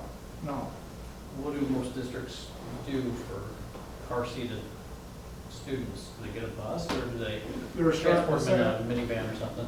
They're sending minivans if they need it, or they're starting to buy the integrated car seats in the school bus as an option. So, help me understand this. So, if I have a child that I'm going to pick up in Spring Valley, and they needed a car seat, how would I pick up that child? Or would that not necessarily be the case? What kind of children are getting picked up in these buses that need a car seat? If they need a car seat under 7 years old, like you do in your own personal vehicle, they do not need a car seat. But if they're really small, for the safety reasons, to have them set properly, the integrated car seats, to have them in a booster seat, that's where the integrated car seat is, to make them sit properly, just for the safety. It's not law. No, it's not law. So this is just a kind of a want, it's not really a need. Exactly. I'm just trying to be more safe for the 3-year-old preschoolers. You know, Previously, the we smaller have- kids that we are starting to get in. We are starting to get more 3-year-olds. Is, A lot more 3-year-olds. I get it. My thing is though, you know, if you take a bus out, you're not gonna be able to hit all the kids that would get that. Only one kid is gonna be likelihood of jumping on that bus that's even gonna use that. Probably, most likely, right? That's fine. Yeah. And so then those buses, or those seats would sit empty unless you... No. They're regular seats, but they fold down Okay. into an integrated car seat. Okay.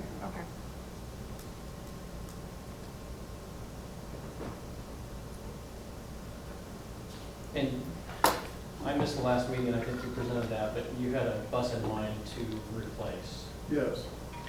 It's the same bus? It's an older international. Not the same bus that you wanted to replace from last time, and it Yes. hasn't changed any? No, Okay. no. And that bus was narrowly missed inspection because it needed a set of tires or something? It had, Rust, no, that one didn't have the rust on it. Nobody likes to drive it because it steers hard, because it takes more to turn, because it's an older bus. And I don't mind driving it, and that's one I always drive when I sub a route, but it just takes more area to turn it around. What was the bus, I thought there was a bus We- almost missed inspection because you had to have a set of tires on hand that you were gonna We swap out. we had one come in that had it was a tire separation. It got a rock chip or rock cut on that route. That was it. So we just swapped the tire out on it, and it passed inspection that day. Okay. Why the inflated trade-in value compared to the 400 or 500 we used to get? What happened there? I don't know. I didn't ask him, but that's what both of them give. And 2 years before, they only give $500. I mean, that's been going back for a while. I think, Yes, Right? yes. Well, that's a general thing too. I mean, you see trade-in values on cars are higher now than they have been in past years as well, because there's a higher market for used cars. But that seems substantial. I could see maybe going 800 or something, but I'm surprised it went up that much. I think with the price though of increased prices of bus is, I think there's a little bit more demand. I don't know that for a fact. I haven't talked to the salesperson, but buses have gone up significantly in my 9 years here. I think we used to get them, it was about 100,000. Yeah. Just a little over 100,000. So they've increased significantly. So maybe that could be, Joe, I don't know. We don't want to argue about that one though. Well, I'm so not we'll take arguing, it. I'm No, just curious. No, argue I mean, with them, It but- seems weird that it Yeah, jumped. There I'm must just be a curious. market to resell them. yeah. There Well, clearly is a market to resell them. Right, there's a demand. They're a lot more eager now to give us more money so they get it. Yeah. Yeah. Do some of these buses turn around and get sold to other districts? If they're 5 years or older or newer. But I had to see Is that a the, law? no. Just a, No, general? because that's all I see is, the fairly new stuff, yes. But when they're almost 20 years old, they don't. does this trade-in value, does it fluctuate depending on what bus you turn in? I mean, if you had a one-year-old bus, I mean, would they give you 2,500 or? Oh, no. If you had a 1-year-old bus, you'd get more money, Okay. yes. Of course. Okay, so this number is kind of specifically tied to the bus that you Because bought. it's the oldest bus we have on the lot. How old is it? What year was it? 2002, I believe. Okay.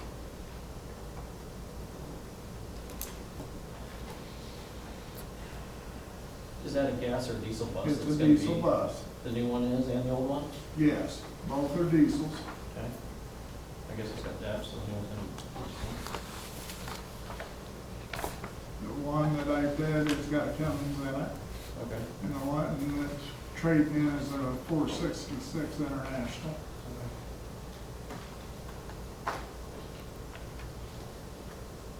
Does the 2002, does it have cameras built into it? Or is that? Everything we have has cameras of some sort in it. They came that way back in No, 2002? You had them installed? We install everything. They're not built into them. We purchase them and we install them. Okay. So we used to be on a yearly cycle of buying a bus, and now Now 2 years, this is yes. now 2 years. So obviously, yearly would probably be something you'd be more supportive of. But is this something we can start moving towards a 2-year cycle? Well, with the rust that we got, I would like to stay with a 1-year cycle. Yeah, I'm reading the writing on the wall with Piper Sandler Yes. and everything else Yes. that's coming in. I'm like, golly, something's got to give. I understand. And so I just think that at some point, we're gonna have to, even this car seat thing, Mhm. it's crazy how much we have to try to limit our, and spending, and so I would just ask to keep that in the back of your mind, and I'm sure you have. Yes. But I just project that it's gonna be harder to get back to that 1-year cycle. Uh-huh. I moving forward. understand. How long would it take if we approve the bus? How long before it hits the lot It would be between August and September, of this year? yes. Okay. Alan, Sometimes how we've does had to this- wait longer. Yeah, like a year and a half. Yeah, they were behind before, but now that it's about a 6-month wait. What's our PEPAL look like and how does this affect? This actually was baked into the 5-year capital plan for PEPAL, and I have increased, thank you. I have actually put a bus in every year for PEPAL, just for conservatism purposes, inflating about 5% each year. If there's a year where we don't have a bus purchase, then we either roll that forward to a future year, or that just goes back into the general PEPAL fund. So we're, Because we haven't bought one in a year or two, so, Right. I mean, that money, I think. that money's been built, yeah, that helped money's been us, building up But it helped us with the bond issue. to some level, but I mean, from a PEPAL perspective, even with those debt coverage ratios, this money doesn't impact those debt coverage ratios to a significant degree, because I already had it baked in. Okay. The numbers that Matt has been sharing, he's been taking my numbers on PEPAL plans.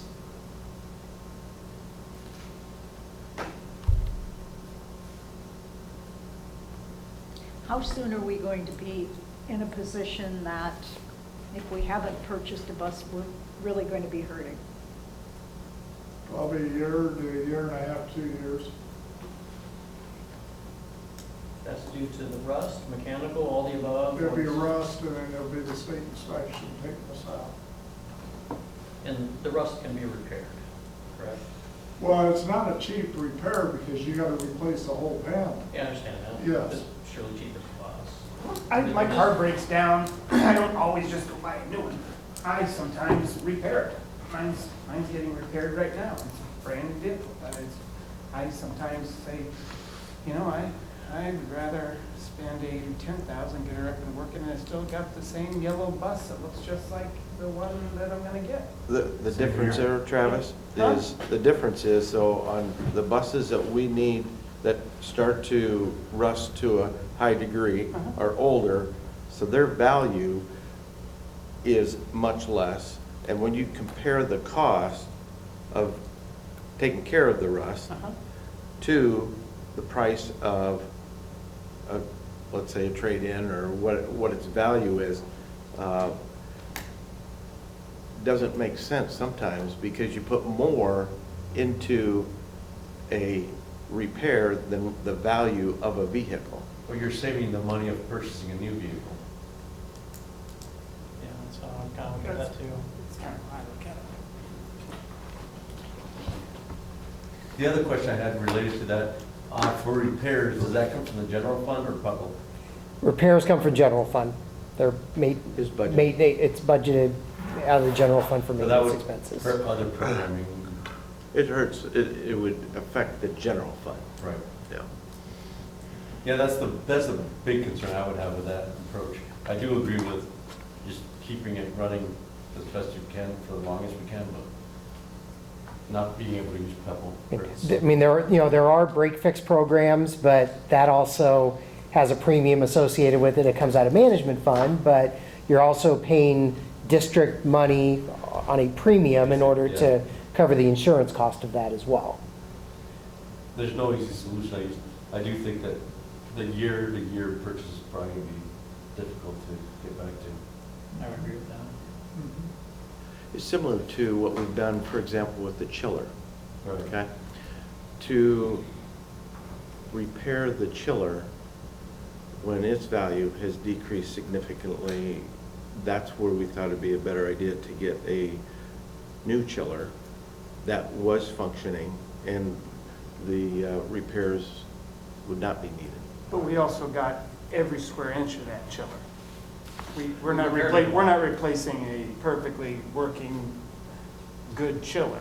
Well, some of those, typically though, you guys, the Are we, buses. we're going to replace a perfectly good chiller? I hope not. I hope, I Oh, no, was no, under the no, impression not a this was perfect. just- I wouldn't call these buses that are 2004, 2006, 2008 perfectly good buses. Right. Yeah. Similar to the chillers was, we got our value out of that, just like we were getting the value out of our buses. Because their longevity is 16 to 18 years. I mean, these older buses are surely backups and as needed for the most part. Yeah.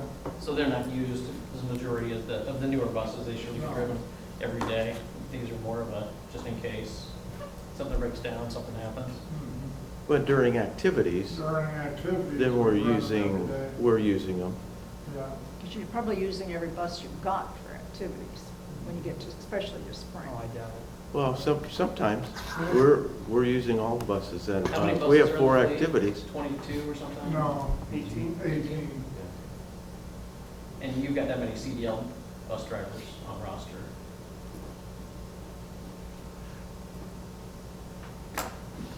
Okay. Any further discussion and any, do we have Yep, do- a motion at all?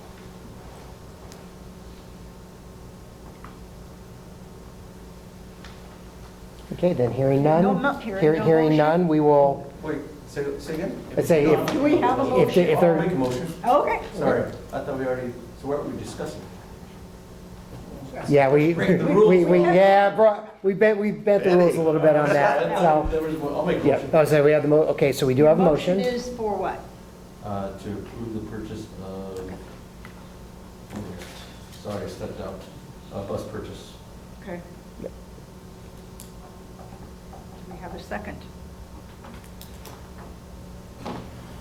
In this case, we would have the motion die for a lack of a second. Okay. Try it another time. All right, thank you. All right, approve early graduation request of Steven Sanchez. I make a motion. I'll second. All right, we have a motion by Director Diaz, a second by Director Landgrebe. All in favor? Aye. Opposed? All right, motion carries. Approve fiscal year 2024 to 2025 audit report. So you've had that in your report, you know, we just had, okay, thank you. Motion, I'll stay quiet. Motion. Second. All right, motion by Director Landgrebe, second by Director Toon. Any discussion? All in favor? Aye. Aye. Opposed? All right, motion carries. S&P Global Ratings Engagement Letter, credit rating. Hold on just a second, let me get the Okay. previous one. So this is an engagement letter that we need to have for official approval to go with our rating. I'll make a motion. Right. I have a motion by Director Landgrebe, second by Director Toon. Thank you, because I put it in the wrong category earlier. All in favor? Aye. Opposed? All right, motion Just a quick carries. side note on that, we got notice today, and we'll Mhm. double check with Matt, I don't know if you talked to him, but came back as the same rating as before, which was an A rating. Mhm. So, that's good. Resolution fixing the date of sale, approving electronic bidding procedures, and approving official statement, approximately $3,020,000, school infrastructure sales, services, and use tax revenue bonds, Series 2026. I'll make a motion. Second. I have a motion by Director Landry, a second by Director Toon. Because this is an official resolution, we will have to do a roll call vote. I'll start from the end of the table. Director Diaz. Aye. Director Toon. Aye. Director Landry. Aye. Director Andorf. Yes. Motion carries 4-0. Okay. Approve to renew UNI contract for field experience. I'll make a motion to Second. Motion by Director Diaz, second by Director Landry. Any discussion? All in favor? Aye. Aye. Opposed? Motion carries. Approval of public hearing date and time for the 2025 to 26 certified budget amendment hearing. If I can add one thing on this real quick, we approved the date earlier, now we're approving the time. I make a motion. I'll second that. Motion by Director Landry, second by Director Toon. All in favor? Aye. Opposed? Okay, motion carries. Approval of public hearing date and time for the first public hearing on the 2026 to 27 certified budget and property tax statement. Motion. I'll second that Yep. motion. Motion by Director Landry, second by Director Diaz. All in favor? Aye. Opposed? Motion carries. Approval of public hearing date and time for the second public hearing on the 2026 to 27 certified budget. Motion. I'll second that Right. motion. Motion by Director Landry, second by Director Diaz. All in favor? Aye. Opposed? And President Andorf, if I could just make a point on those items as well, just for the record, the time of all three of those public hearings will be 4:30 PM, and those will be published as public hearing notices in the paper in the coming weeks. Thank you. Approve revisions of board policies 802.1 to 802.7. Okay, 802.1, no changes, updated review date. 802.2, no changes, updated review date. 802.3, no changes, updated review date. 802.4, second paragraph, scratched out a few sentences, added one in the third, took another paragraph out in the fourth, took the first line out in the fifth, and then added paragraph 7 and 8, updated, reviewed, revised dates. 802.4R1, no changes.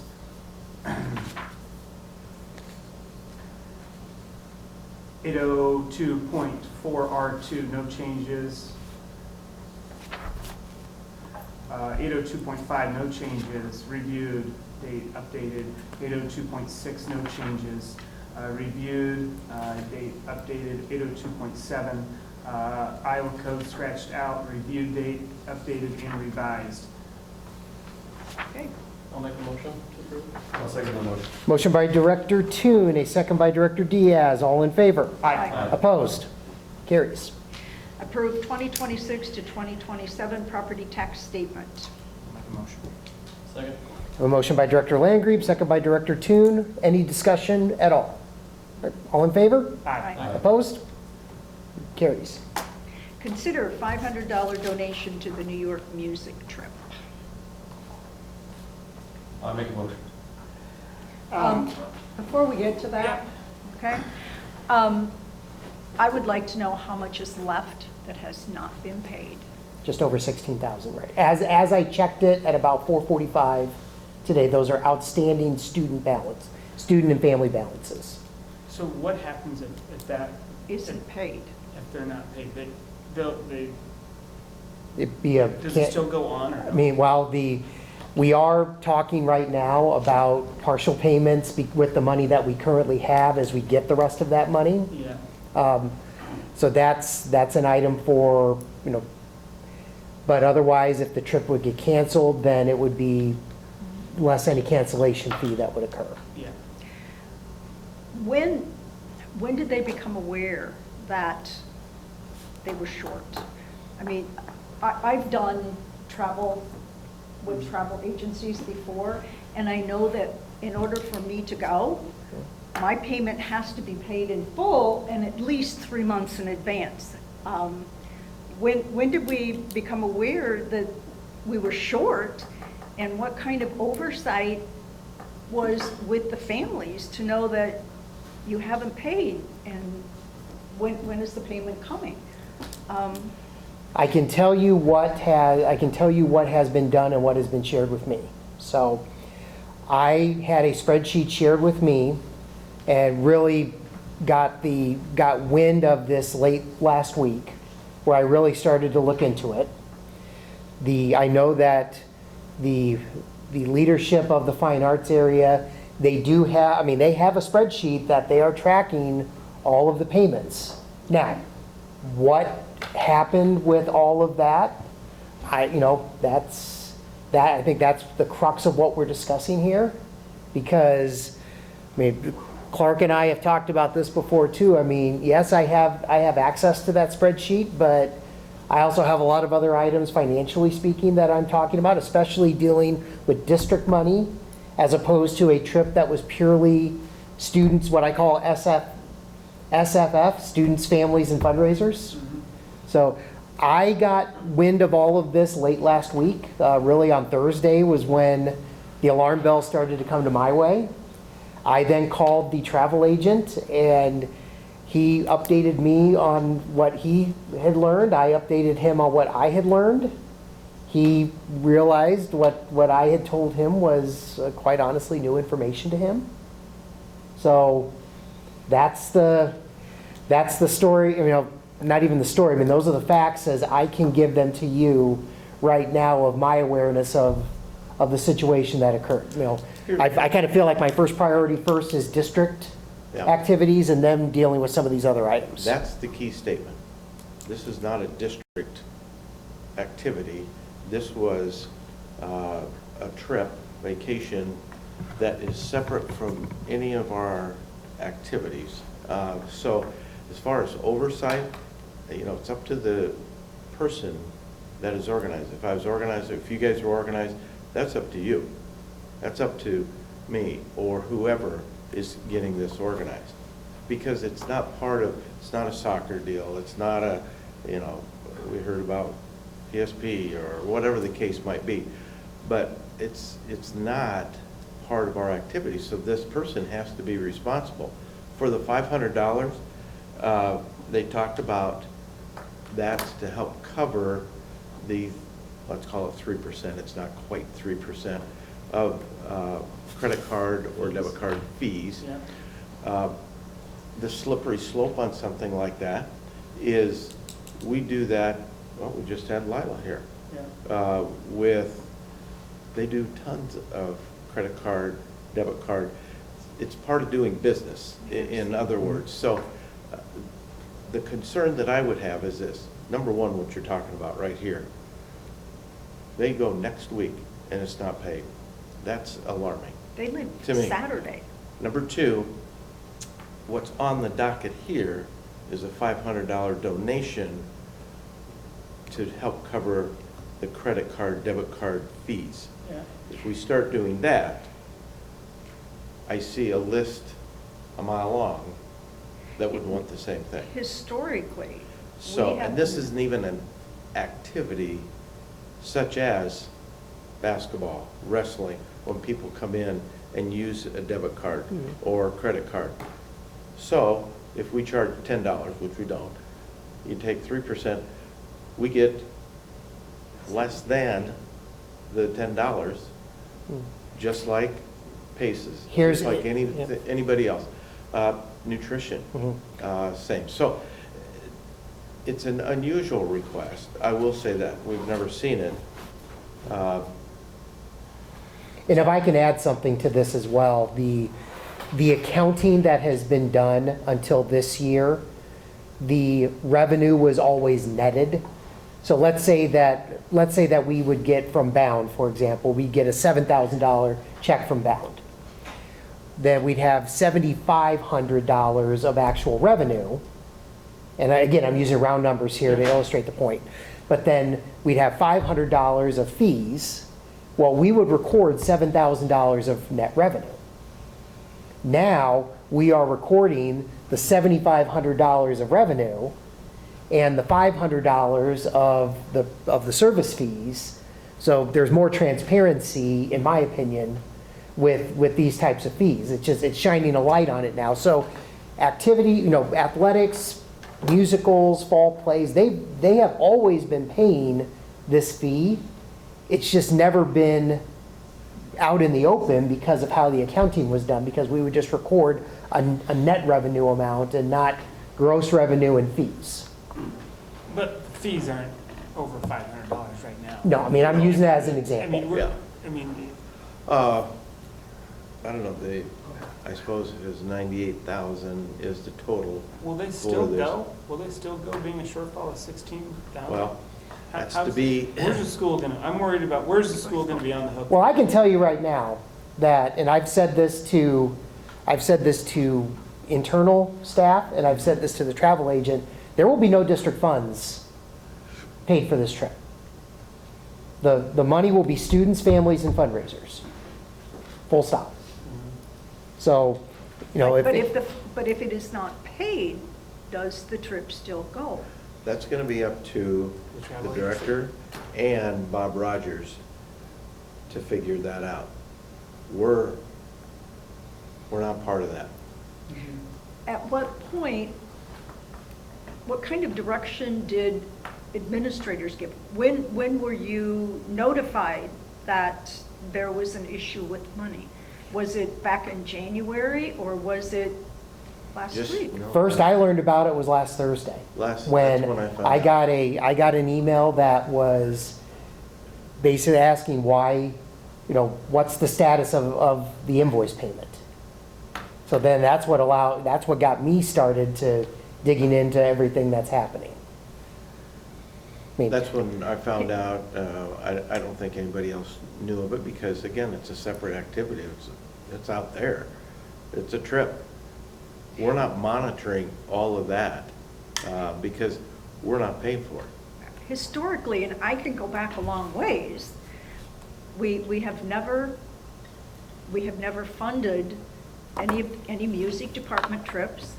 We have never funded the history DC trips that used to go. Oh. We didn't fund TSA, we didn't fund the foreign language trips. Correct. So, yeah, we get into a real Conundrum. conundrum, slippery slope, whatever you want to call it, because we're going to have more folks who are going to want some assistance with their trips.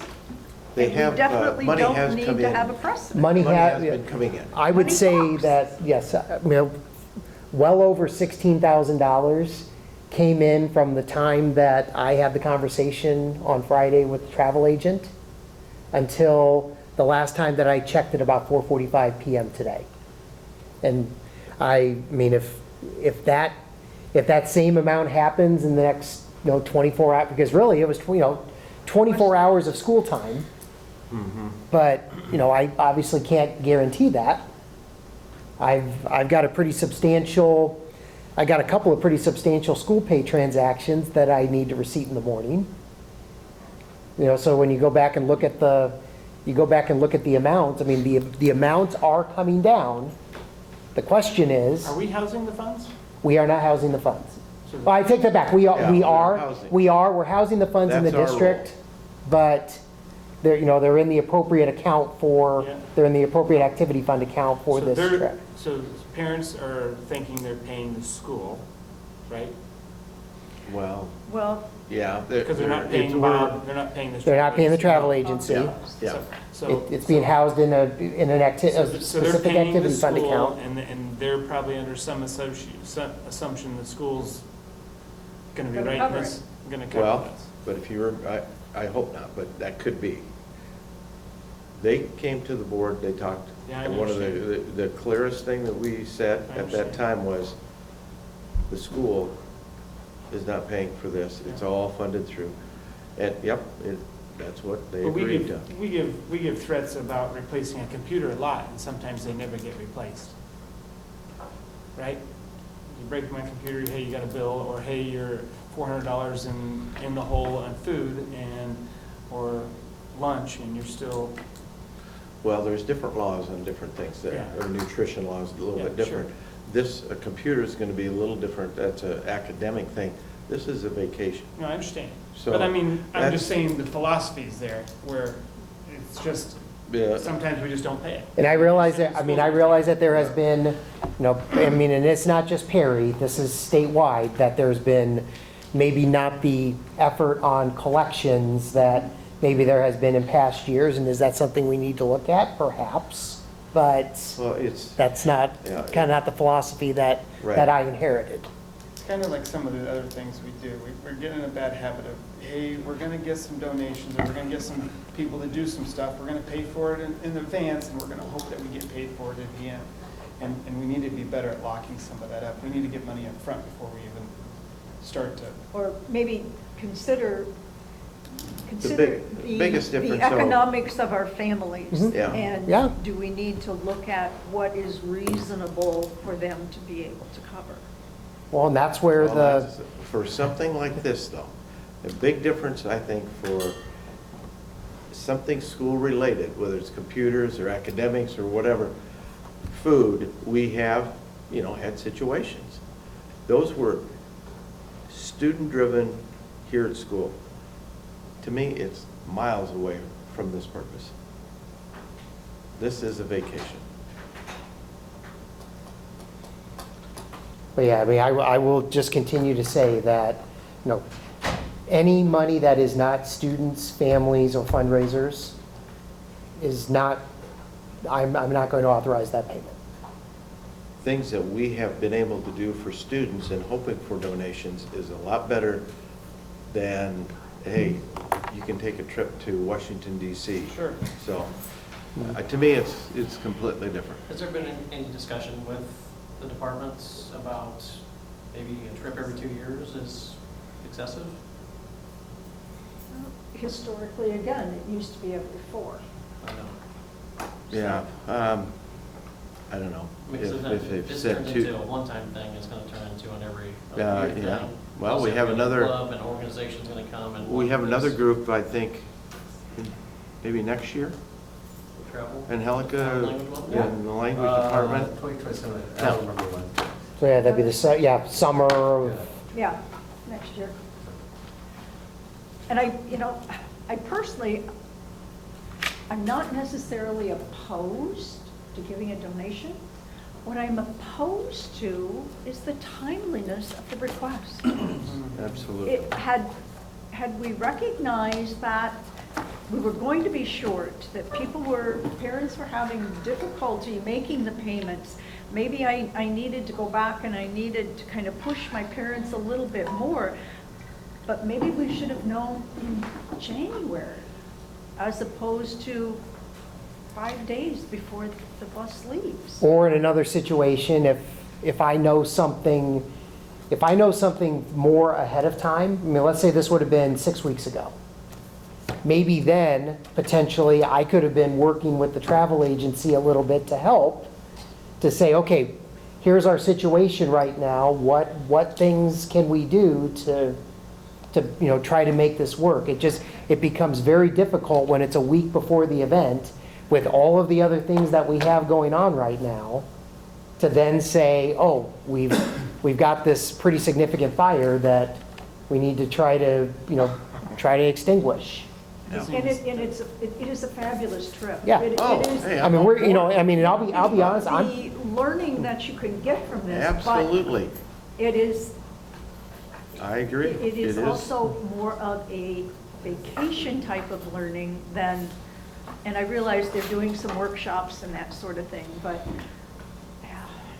$500 is not gonna get them across the finish line, it doesn't sound like. No. It sounds like they're way short. No. Yeah. I mean, the key issue is that those that have outstanding balances need to pay. And again, I will say, since 4:45 or so on Friday afternoon, there has clearly been some sort of spark lit. We'll see how much more comes in over the next 24 hours or so. But, it should have been 4 weeks ago, not 4 hours ago. And there's been a reference that, we've always given $500 for prom, and that historically has been factual, but the last couple of years, they have only asked to use the bus. They have not asked for cash. And from an involved parent aspect, I think it's just a gesture that they've always gone through. $500 is not gonna stop prom either. No. They're already there. I think it's a great interaction for a group that is utilizing fundraising efforts to pay for an activity that the school is very involved in, but not responsible for technically, or maybe technically, but. You give a lot of You still have to be there. supervision there. But, Still supervision. but it's more of an interest to have the kids come and meet the board and talk about what's going on and see their excitement and, Mhm. it's a gesture. Mhm. More You're than- right.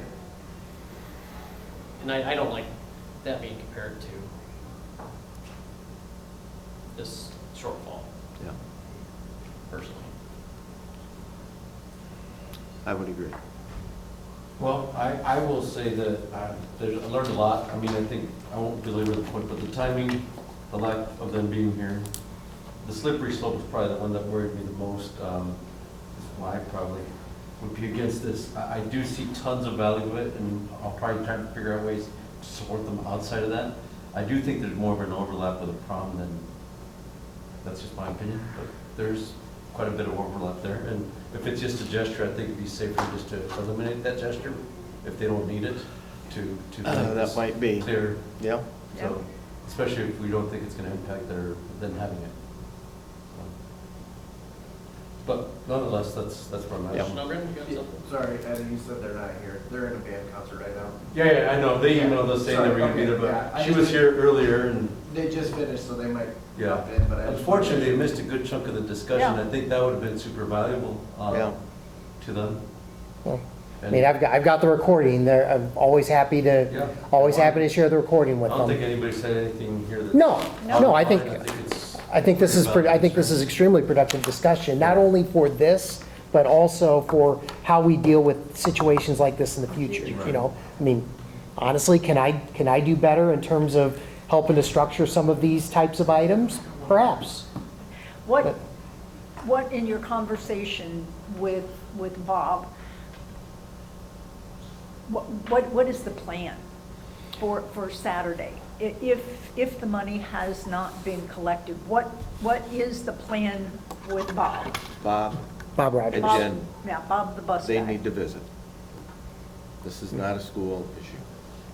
I mean, So what is What's that the gonna look like? What's that plan? gonna look like on the school? Yeah, that's the part that worries me, the Here's the- communication. Depends, I think if it's framed properly, there wouldn't be a problem. It's how it's framed. Jen, they're having discussion. Oh, okay, the concert just got done, so. Yep. Part of what we're concerned about is one, what is left to pay? What is the amount?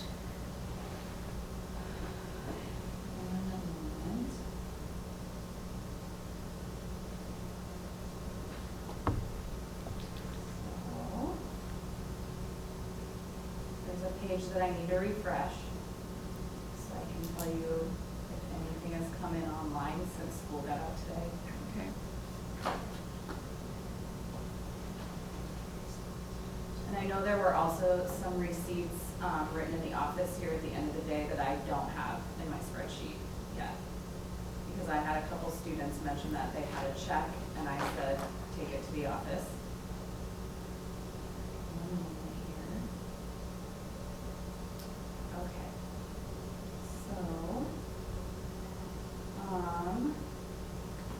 So, to date, our student payments total $44,389.75. And our chaperone payments total $4,950.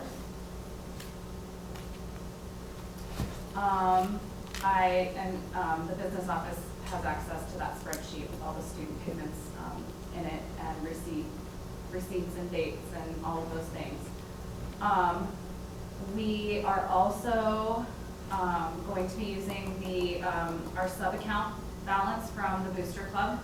And we just wrapped up a couple of fundraisers, so our photo grades are getting delivered tomorrow. I have not heard from Tracy at the Booster Club yet if that invoice has been paid. but I know that she has it. And then we also have an invoice for our Casey's cards that we just wrapped up. But we should have, once those are paid out of our sub-account, because we've deposited a lot of funds in the last week, 10 days from those fundraisers, just over $27,000. How much is the, because I shared a number that I saw at 4:45 this afternoon before I came over here. What is that unpaid So, balance in the lower one left-hand moment. corner? So I believe, let me pull up the Bob Rogers.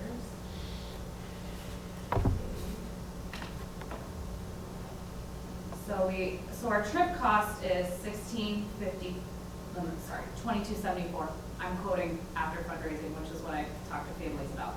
$22.74 is the official number there. And I'm gonna pull up the invoice that I know the business office has.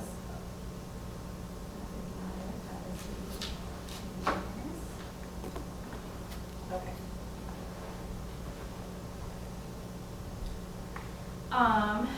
So our total package cost, they have on our invoice as $98,922. We did pay a $10,000 deposit in February out of that trip account with funds that have already been paid to the school, student payments. Go back to my other spreadsheet.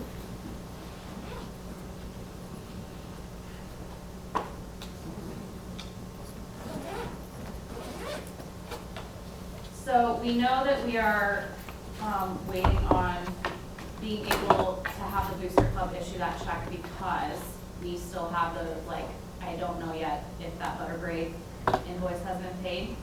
And then the Casey's cards. And then the entirety of our sub-account will go towards the trip. There were also a couple things, like we just have kind of an informal spreadsheet where we track that sub-account as like we're doing, you know, some fundraising and things, or if there are other things that we have paid out of it, such as like the Central Singfest Honor Choir. We purchased some color guard materials last fall with some of that money. So we're kind of trying to keep kind of like a running total just for our information, because like it can be difficult, you know, to have like constant balance information at your fingertips, especially because like Tracy is managing a lot of different accounts. So there's a couple things in here, like this is a small thing. We aren't sure how much our cakes brought in at the cake auction. I believe that our $500 credit from the wrestling concessions has been applied. And then, like I said, we're waiting on that final invoice on the Casey's card from Bohampton at Leading Edge Fundraising. I actually have a lowball number in here right now at $6,700, but it's looking like it's going to be maybe a couple $100 more than that for that fundraiser. So. Okay, so, I mean, what I would also say too, Jen, is I'm looking at the balance due amount right now in column B, and we have $16,660.25. That's a balance due.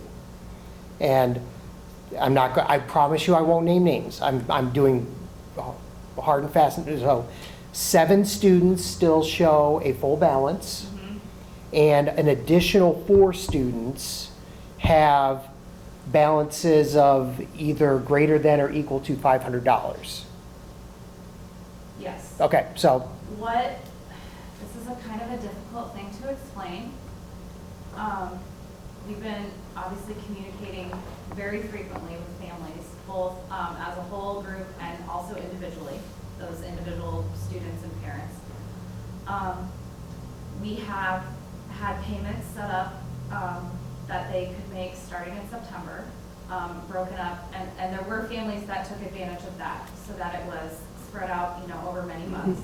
Because that worked better for them. What we have found with our last several trips, and this has been frustrating, I know both for us and for the business office, is that there are families that come in and pay all at once. It's very often in cash, that they will come into the office at the last minute and pay with a large lump sum of cash. It has been, no matter what we have tried, very difficult to impress upon families that we are under an obligation when they sign paperwork for us, and also they signed an electronic agreement with our travel company is another thing. So like they've signed at this point probably 3 different forms, and that it puts us all in an incredibly difficult position when they are waiting until the last minute to pay in any amount, but especially in these larger sums, right? Like we had, I know, at least 2 full payments come in today of $1,650. Are you confident, Jen, that these payments will get made? Yes, and the reason I say that, and it gives me pause every time, and this is what's so frustrating about it, is that like, this is how it has been. And touching base with even Mr. Cook, when he was traveling, and they were doing their Chicago trips with the band, he would see the same thing. We've seen the same thing with our lot. We did St. Louis, New York, Memphis, Nashville, and then this trip. And I don't know, Tina and I talked the other day, and just like, it was very informal, and just like spitballed a few ideas for obviously way down the road, you know, of like some hard and fast deadlines as far as amounts, you know. So if you want to make the monthly payments, that's great. If you're doing that, obviously, please continue, right? But if you are someone who wants to pay with a lump sum, well, you're going to have to pay this lump sum by this date, and this lump sum by this date, you know. I think what's also tricky for us is that the time of year that we're usually traveling, which has been either March or April, is families are relying on like tax refunds to make some of these trip payments, you know. We have only had 1 instance in the past of a student not fully paying for their trip, and it was 2 years ago, and I think that their balance was $230. And there was actually, it was split. It was 2 siblings, and the family was kind of going through a difficult situation, and so they did pay for the 1 sibling's balance last year before graduation, and the mom has communicated with me this spring that they plan to pay the remaining balance before the next student graduates this spring. And, you know, I've tried to be gracious, she's been appreciative, but at the end of the day, I'm like, you know, you signed all these agreements, and we don't want this to impact, you know, future students and future opportunities is the other piece as well. When was the total cost of the trip to be in Bob Rogers' hands? When was the date that all the payments were supposed to be finalized and done? So it was, I don't remember honestly the date that was on the invoice. They wanted it by like the beginning of March. We were in a little bit of a snag, which we had talked on the phone with our our travel person about, with trying to finalize some of these last 2 fundraisers, because knowing what we were going to bring in from those fundraisers impacted that overall out-of-pocket cost for the students. So it went from the $2,274 with no fundraising to $1,650 with all the fundraising taken into account.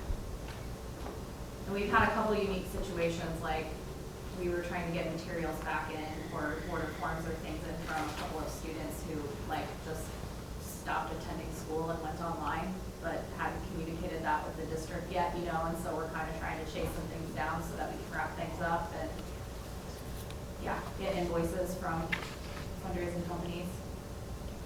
Is there a plan in place should this money not be available?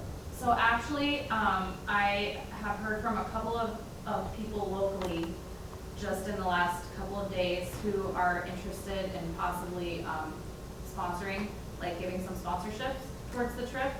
So we did actually get a donation last week from Quickstar, which I sent out. Yep, to that's Della. been deposited. Yep, yep. Couple $100 or For- something like that. For $200, Yep. so we obviously really appreciated that. And I've been approached by a few people over the weekend and yet today about providing some sponsorship funds to help with these costs. And obviously that would be turned into the business office and go through the board approval process, but then the funds would be there. So you're confident this trip's gonna happen? Yes. If the remaining, what, 1,600?